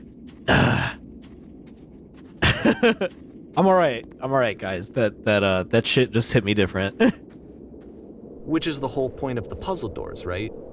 That sooner or later you have to pick up and move. I really thought that was the point of it.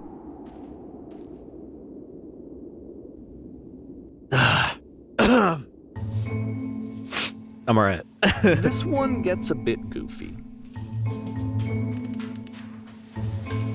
Oh shit. Oh no, I'm back in school.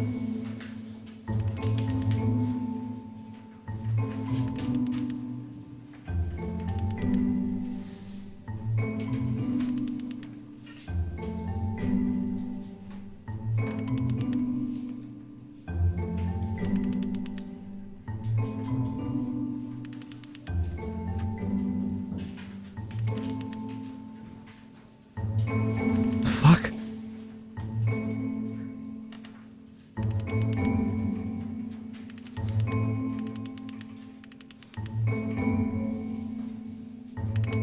Whoa. What the fuck?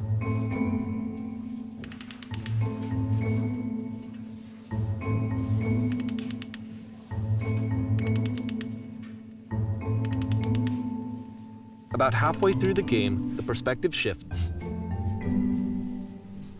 Whoa! What the fuck?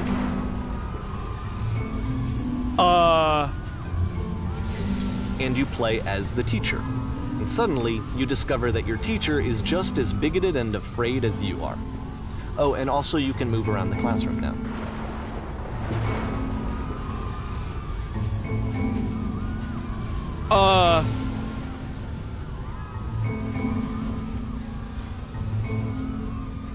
Thank goodness all of you perceive me as being wise and intelligent. Okay, I think I have to use the yellow answers. Just kidding.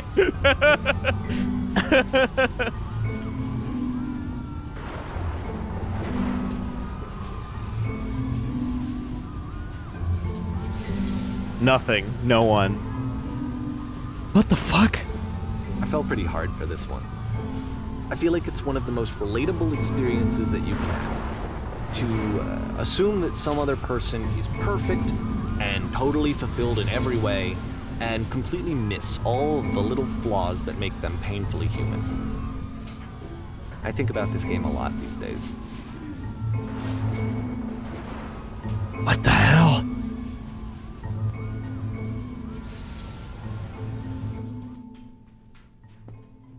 Oh no, I don't like seeing those couches. This one took a lot longer than all the others for Coda to make. It was 4 months between this and the last one.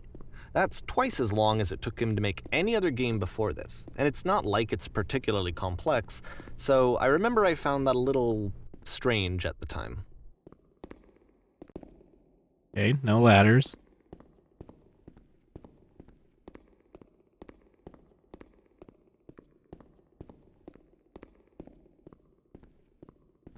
Guess we just go out onto stage.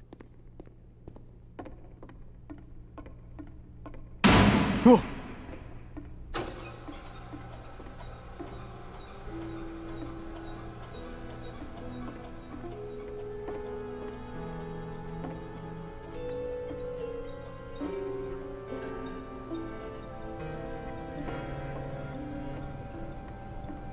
I lean against this wall.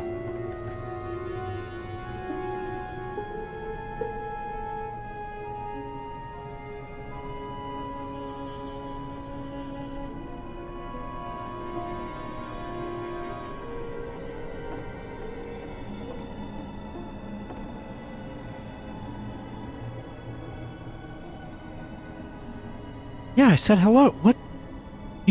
How else do you start a conversation with some random person? What the you say hello. What's wrong with saying hello?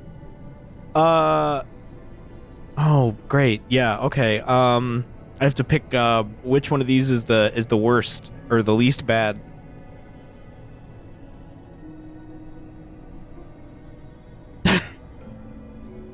What?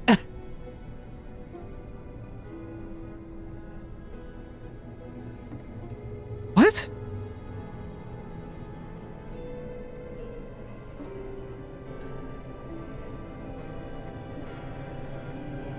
What?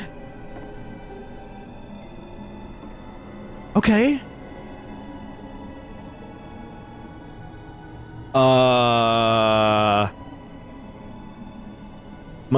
You must have worked really hard to get to where you are. I'm not. What's wrong? Shut up! I think I have to do the opposite. I think I have to do the opposite for everything.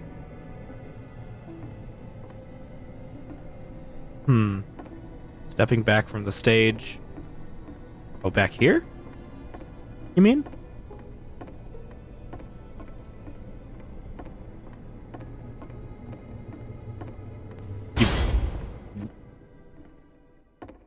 Hello? What?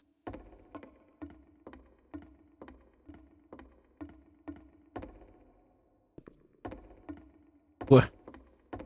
Okay. All right, I'll just go this way. That's fine. What? Wait, the game what? ends with this eerie premonition of what's going to happen next in Coda's life.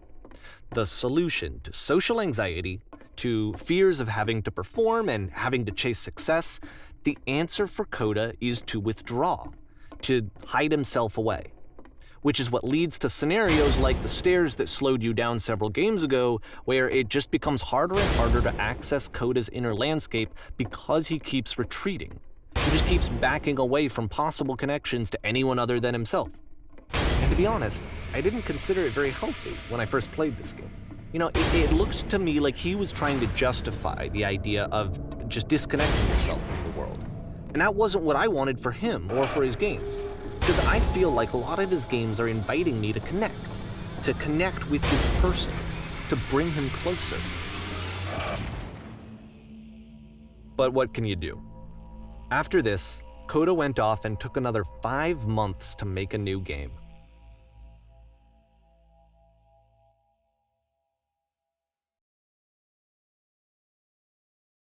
Keep your eyes closed? What? All right, my eyes are closed. I can't see shit. I literally don't know what's going on. Am I in a war? What's going on? What's happening? Am I in a war? Warzone? Call of Duty? Modern Warfare? Copy that? Can someone... I really don't know what's going on.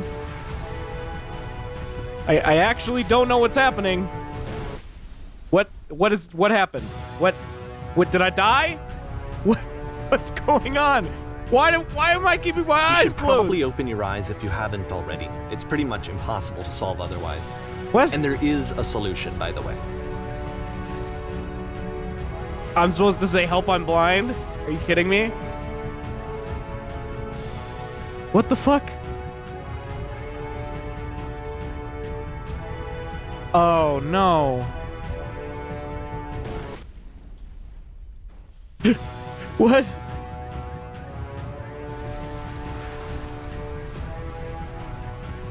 Oh. Can't die like this. I can't die like this. I'm leaving. Truth. Speak something that is honest. I can't keep making these. What?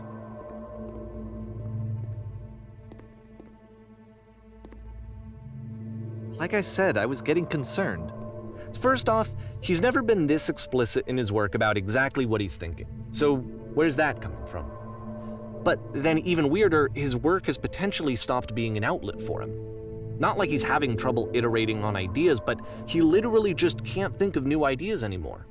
And in person, he was being a lot more distant than usual. Like, you know how sometimes a person will just deflect anything that you say in order to keep themselves disconnected all the time? It was that kind of thing. He can't hear you. Here was the point in my relationship with Coda where I really started to wonder if he needed my help in some way.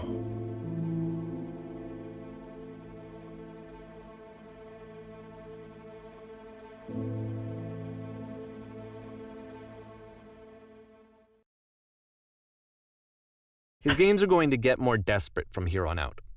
After this game, it's almost 6 months before he finishes something new. Silver Streak, thank you for the 100 bits. Appreciate that.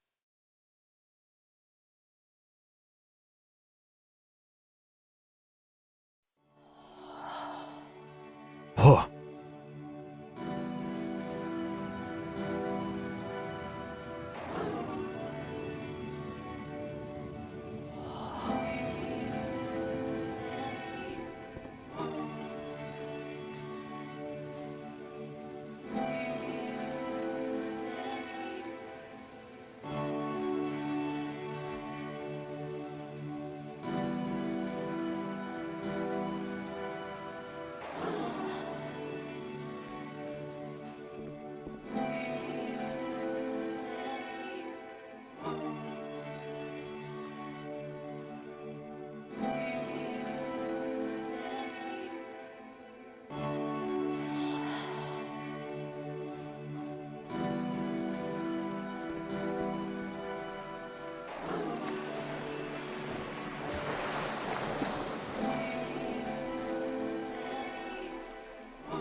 If the last game featured Coda talking explicitly about his creative frustrations, this one turns it up to 11.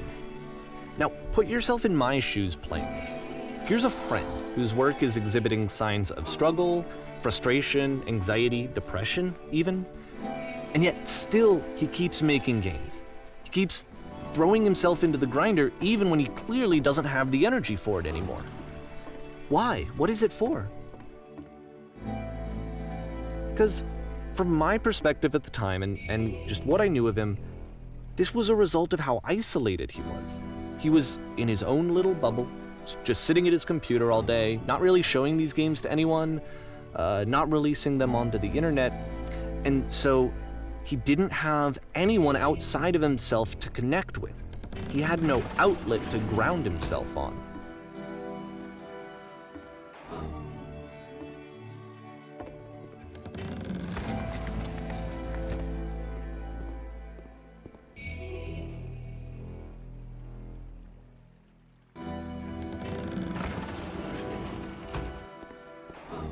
You can't talk yourself out of loneliness. It doesn't work that way. You can't be the one writing both the questions and the answers. Then there's no movement. Then there's no circulation. If all of your anxieties are being channeled into your work, then if the work ever fails, you have no backup and you're just going to crash.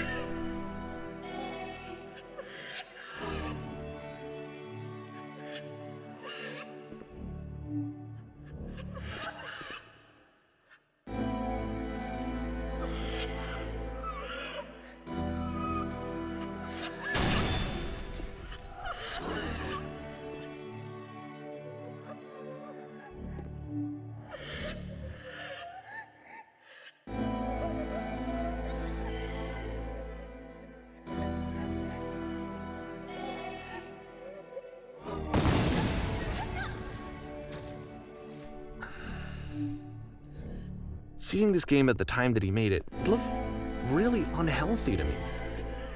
I was watching him do this to himself, and I hated it. I hated seeing him so trapped.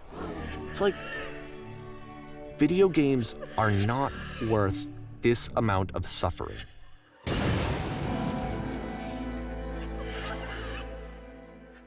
This is someone I really cared about, and I used to get so much joy out of seeing him create. For him to suddenly become angry and frustrated like this, it was the worst thing for me.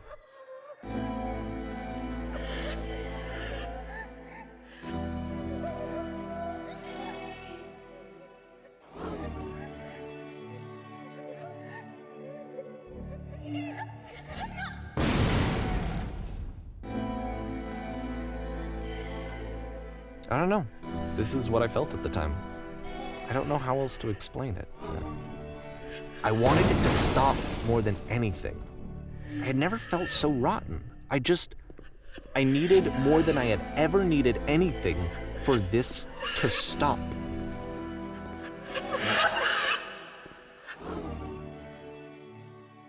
But it didn't stop. After finishing this one, Coda takes another 7 months and comes up with a new game.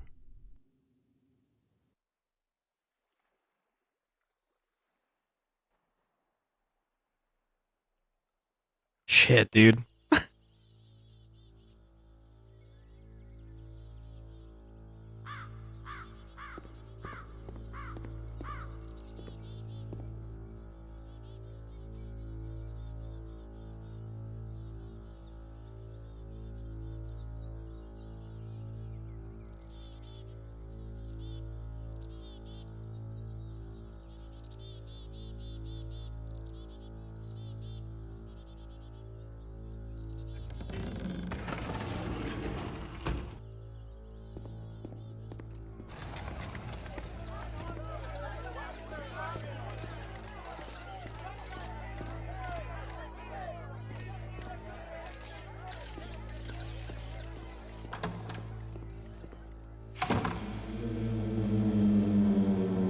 And of course, it's the machine.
What?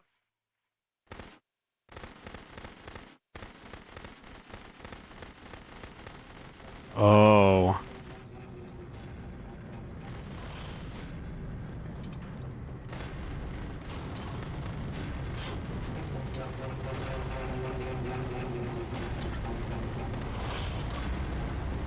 So now the work is becoming self-destructive.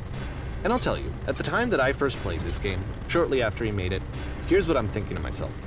I'm thinking that code is stuck in his own head, and that it's having a very negative effect on him, and that all he needs to do is just start showing his work to people, to get some actual feedback on his games. It might get him out of isolation. And so, as I'm thinking this, I realize that I could be the one to initiate it. Because it would never occur to Coda to start actively soliciting feedback, so what if I did it for him? If he could see the difference it would make to have more actual conversations with other human beings, would that bring him out of his mental spiral? Would it give him confidence in himself? Would it bring meaning back into his work?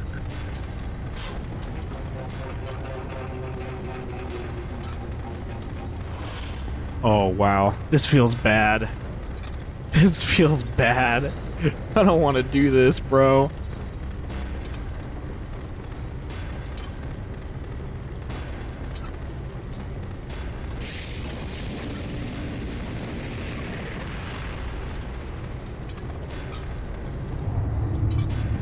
So I started showing Coda's work to people.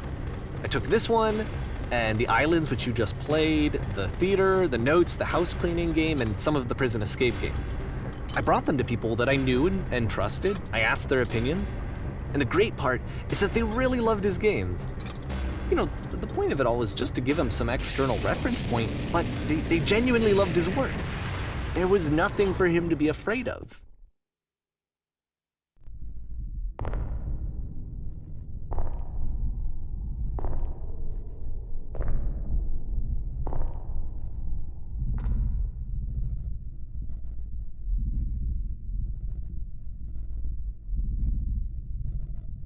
What? Can you see why I felt like this was the right thing to do? Because it's the thing that I always feel like I need, to be told that my work is good, that I am good. When someone really connects with a thing that I've made, when they see themselves purely in my work, there's nothing that feels better. And I got to give that very same feeling to my friend. I did something... I really felt like I'd done something good, like I was a good person. I felt like there was a friend who was in trouble and was unhappy and maybe didn't like themselves, and I could fix it. If I could give him this gift, maybe I could fix the problem. When they told me how much they enjoyed his games, it was the best feeling. It was the absolute best feeling. It made me feel so happy, so beautifully, beautifully happy.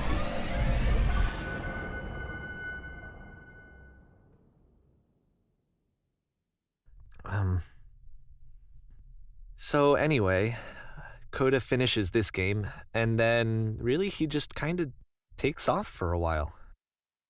So this is June of 2011, and I didn't hear anything from him for several weeks, I guess. And so out of nowhere, one day I get an email, and it's got a private link to a new game of Coda's. This one is called The Tower, and to my knowledge, it's the last game that Coda ever made. So let's take a look.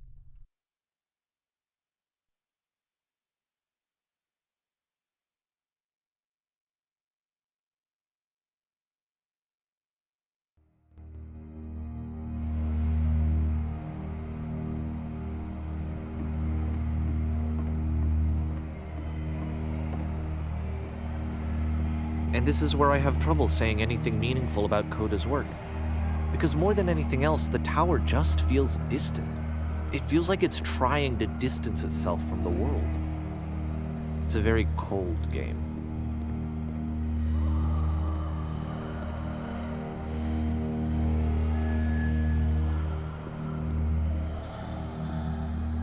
This room actually has a maze in it. Whoa. Except that all the walls of the maze are invisible. And then every time you touch one of the walls, there's this awful flashing and noise, so the experience is really miserable. The game goes beyond not being meant to be played, it actually seems to despise the player for trying to play it at all. But I do want to show you the rest of the levels, so when you're ready to continue, press enter and I'll put a bridge over the maze.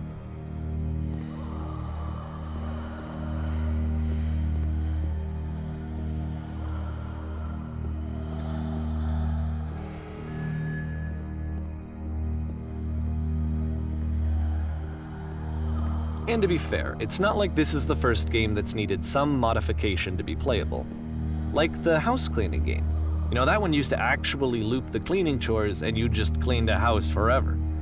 I had to cut it off so that you could exit the house and the game would actually end. But that game had an idea that it was actually trying to communicate. What's the deeper idea behind the invisible maze? The only way past this challenge is to randomly guess the 6-digit code. Are you fucking with me? Like the invisible maze, it's frustrating to me, because it's the opposite of everything else that Coda has made. It doesn't encourage thought or engagement. It doesn't ask anything of me, except a lot of my time. If I could have reached him during this time, then maybe I could have asked him, but I couldn't. I still don't really understand why this is here. I'll put the code on the ground for you here, though, so that we can move on. Oh, thanks, bro. Oops. No! Go back to 1!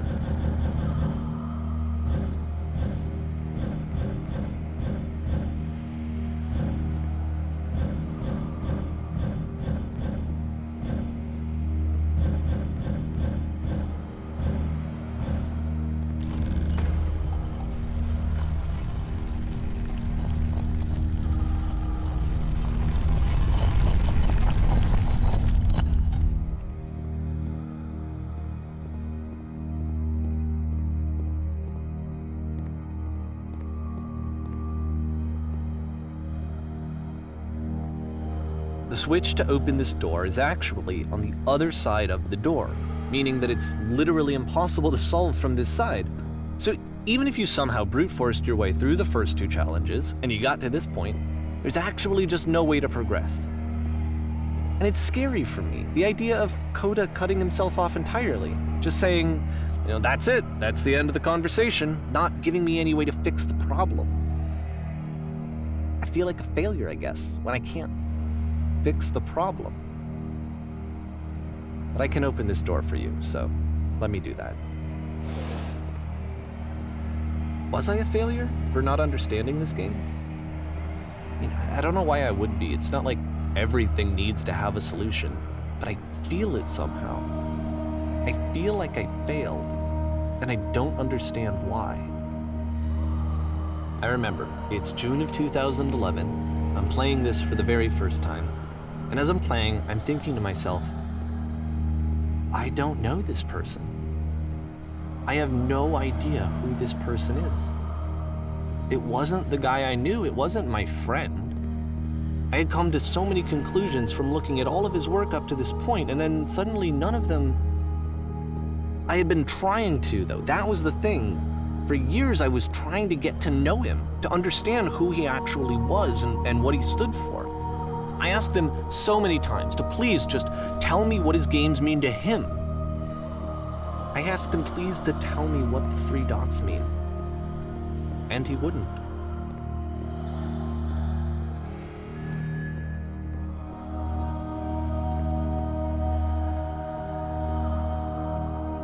I just felt so strongly that if I could have connected with him, that if I could have somehow made his work my own, that I would finally be once and for all happy. It was that I needed to see myself in someone else. I needed to be someone other than me. But he stopped and left, and it felt somehow like I had failed.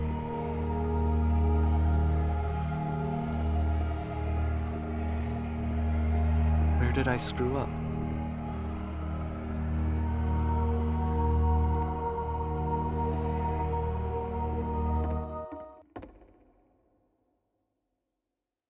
I'm the reason that you stopped making games, aren't I? It's because of what I did. I poisoned it for you.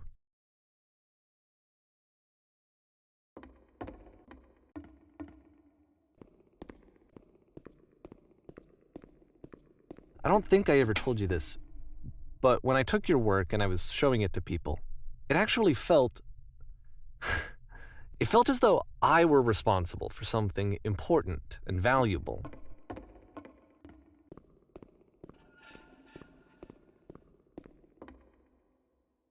And the people who played them, they treated me like I was important. They really listened and cared about what I had to say. Even though I was showing your work, I felt good about myself. Finally. For a moment, while I had that, I liked myself.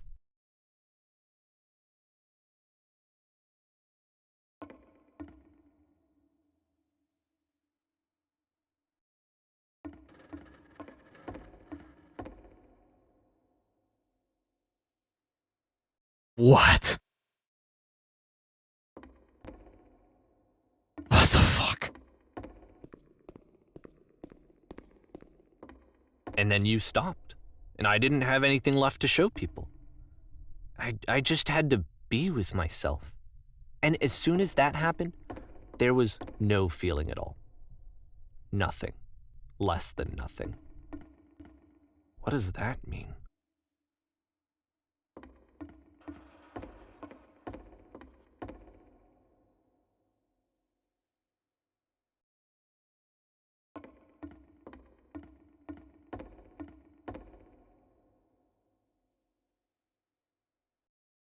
Oh, fuck.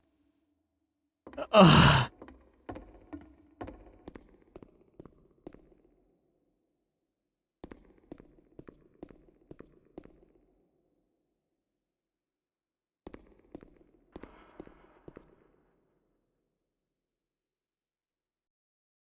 I'm afraid that I did something really stupid because I don't like myself.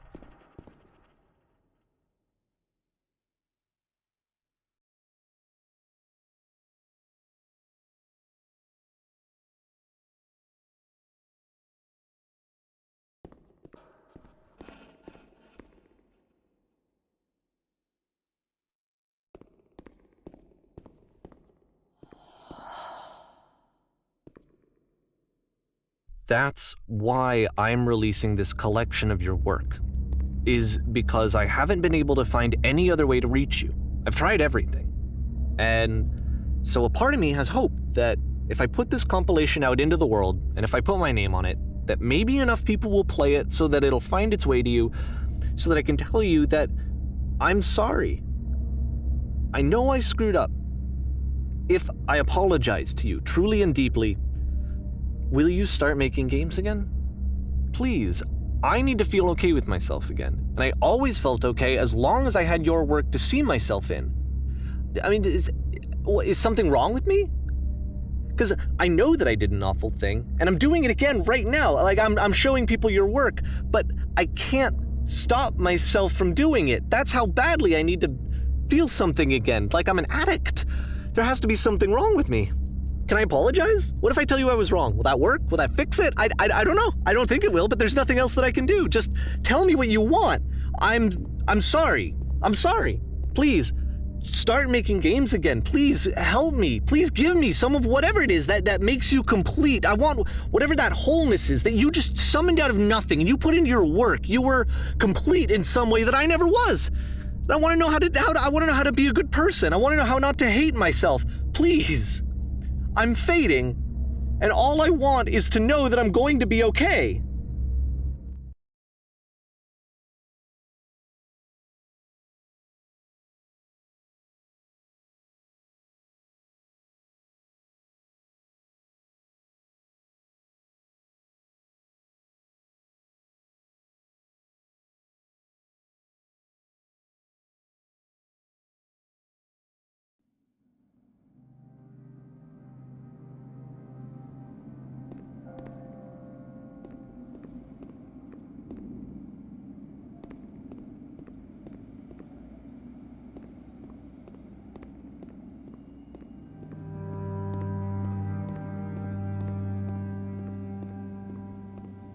more love, more praise, more people telling me that I'm good. Always more. It's like a disease.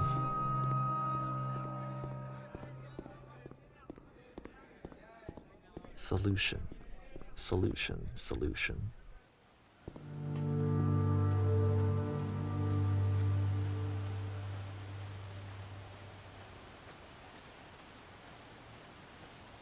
I guess if someone had told me ahead of time that he just really enjoyed making prison games, maybe I wouldn't have thought he was so desperate. I wouldn't have told so many people that he was depressed. Maybe he just likes making prisons.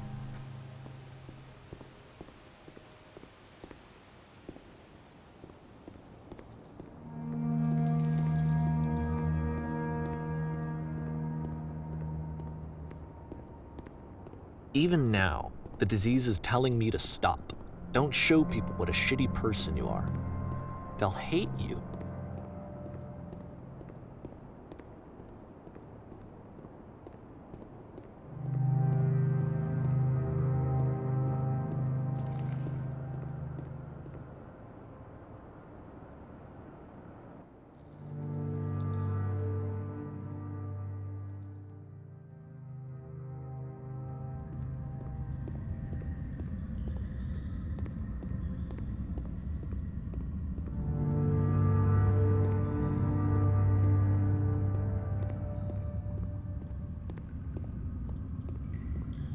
If I knew that my life depended on finding something to be driven by other than validation, what would that even be?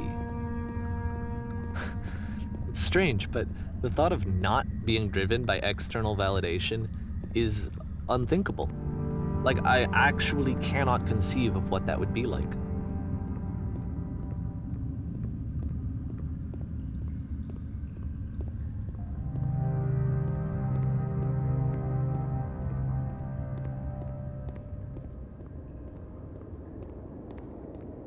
What now?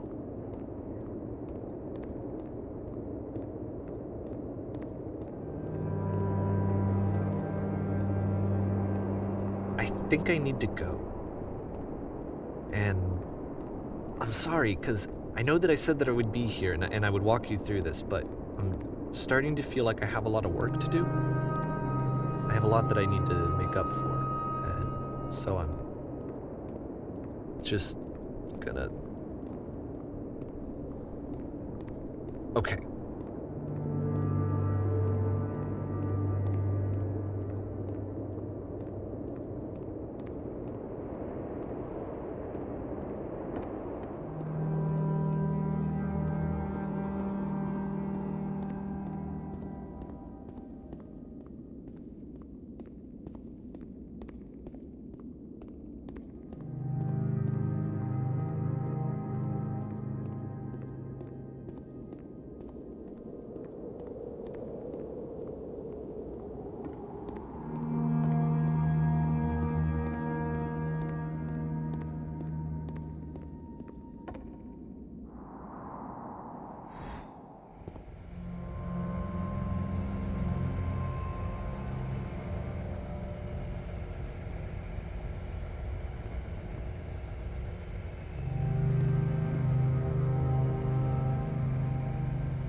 This feels a little padded out.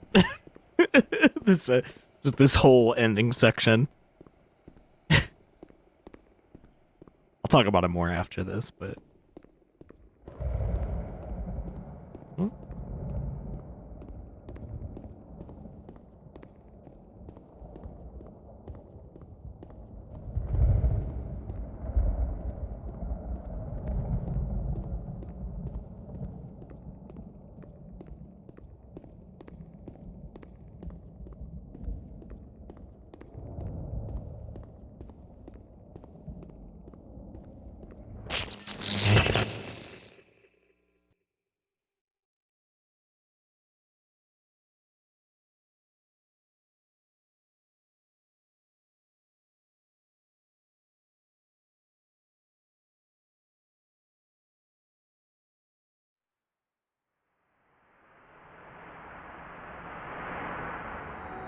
Whoa.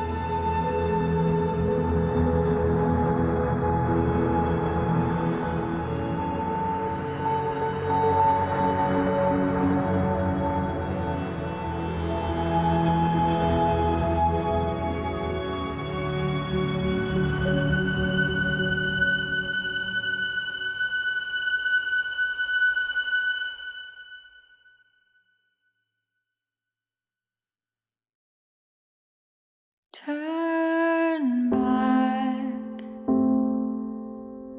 Turn back from this cave. Well, is that it? 4R, dude. Said, let me prove that I'm brave. I guess that's the end. Let me keep going. Well,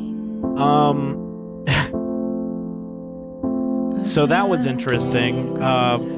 God, where do we even start there? There's a lot to unpack here.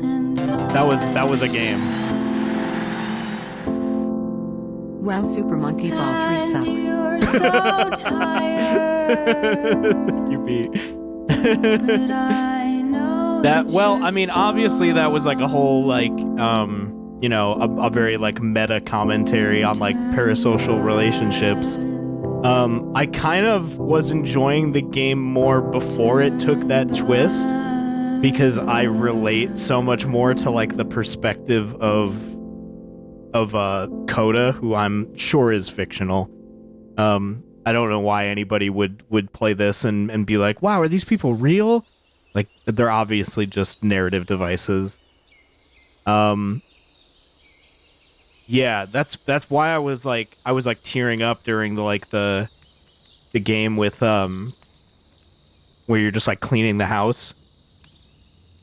Something about it just really fucked me up, cause that's what I thought the whole game was gonna be about. I didn't think it was gonna like take that twist at the end, and I'm kind of disappointed that it didn't really conclude that way, but then again, they did explore it a lot, even though that ended up not being like the final point of it.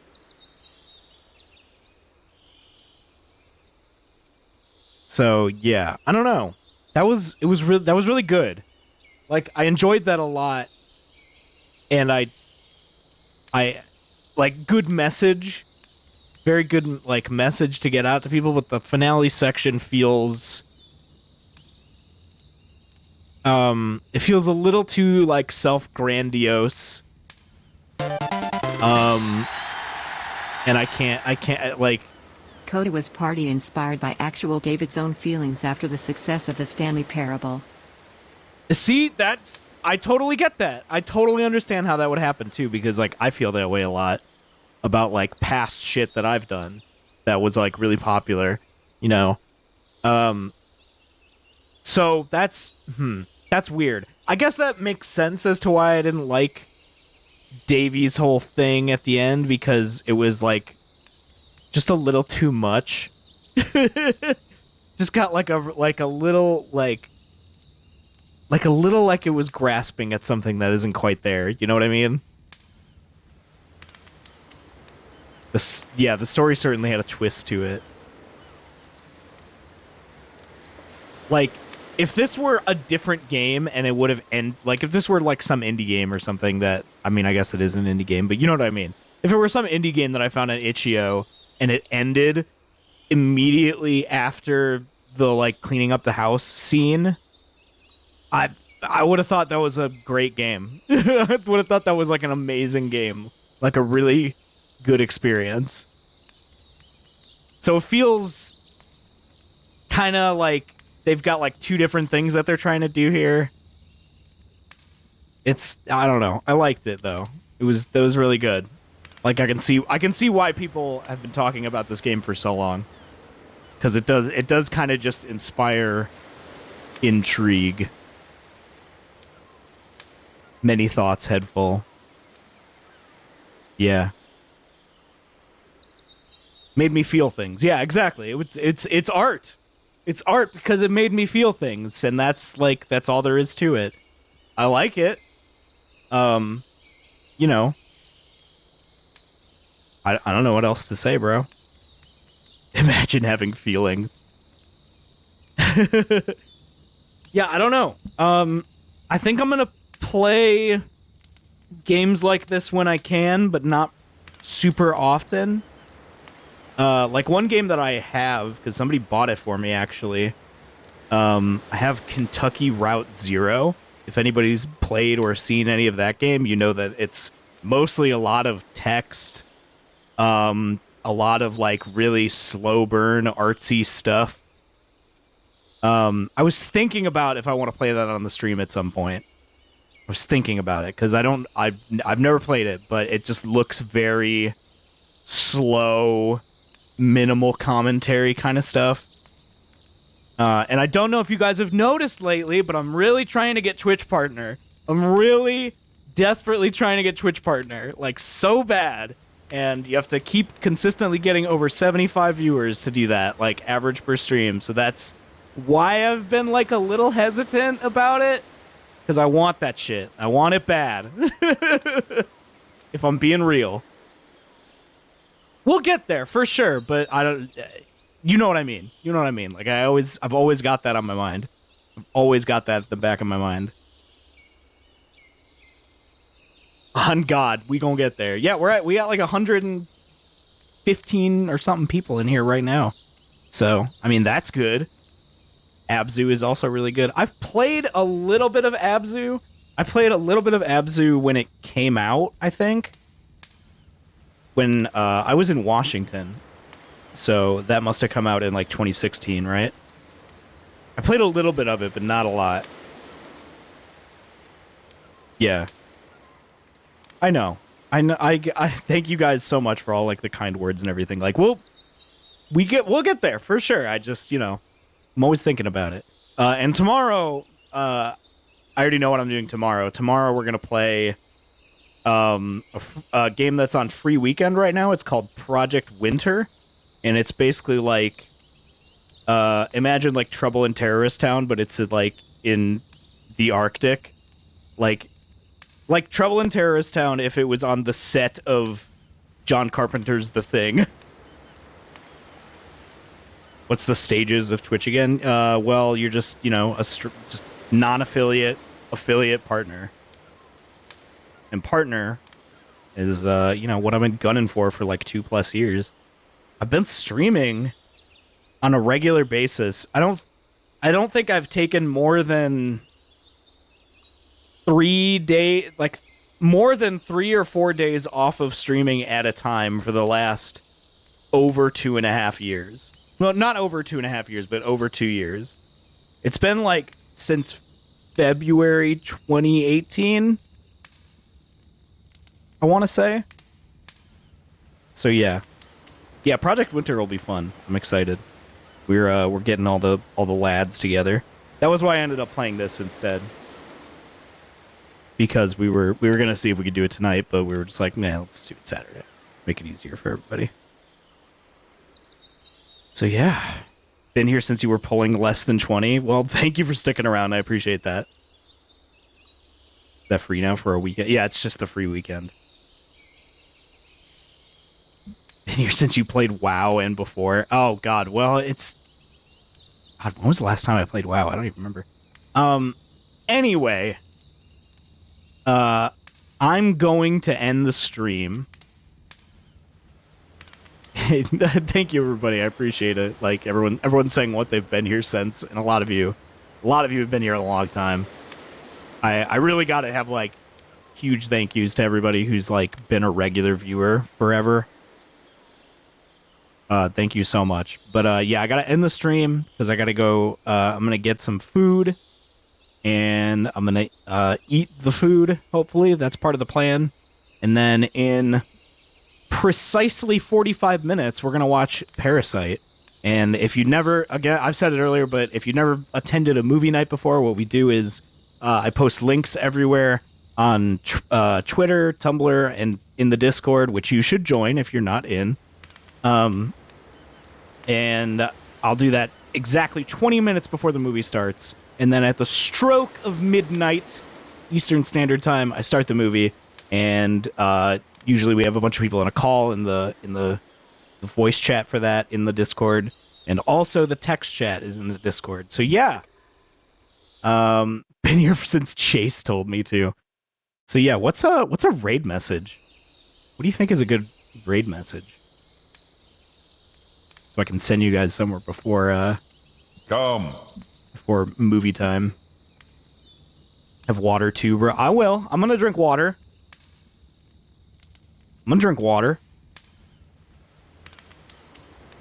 Started beginning all of my Discord calls with "come" because of your follow animation. Thank you. Lamp? Why is everyone saying lamp? Does everyone just feel lamp? Is that what everyone's feeling today? Because we can do lamp. That's fine. I'll do lamp. I don't mind lamp. Cleaning got me crying. It did, dude. Don't fuck. It totally got me crying. Cleaning had me fucking crying my eyes out, bro. Something about the energy in that scene just really started fucking with me. I don't know what it was. I mean, I know what it was, but like, God, just thinking about it getting me kind of fucked up again. Thank you, Postworm, so much. $50, dude. All right, we'll do lamp. We'll do fucking lamp. If you want it so bad, you want your goddamn lamp so bad, we'll do lamp. Let me see who's on Twitch. Let's raid Connor. Yeah, let's raid Connor. All right. I will see you guys in the Discord. Hold on, I gotta finish typing this in. Distortion devil. I can't type what I'm thinking. All right, good night. I'll see you in the Discord.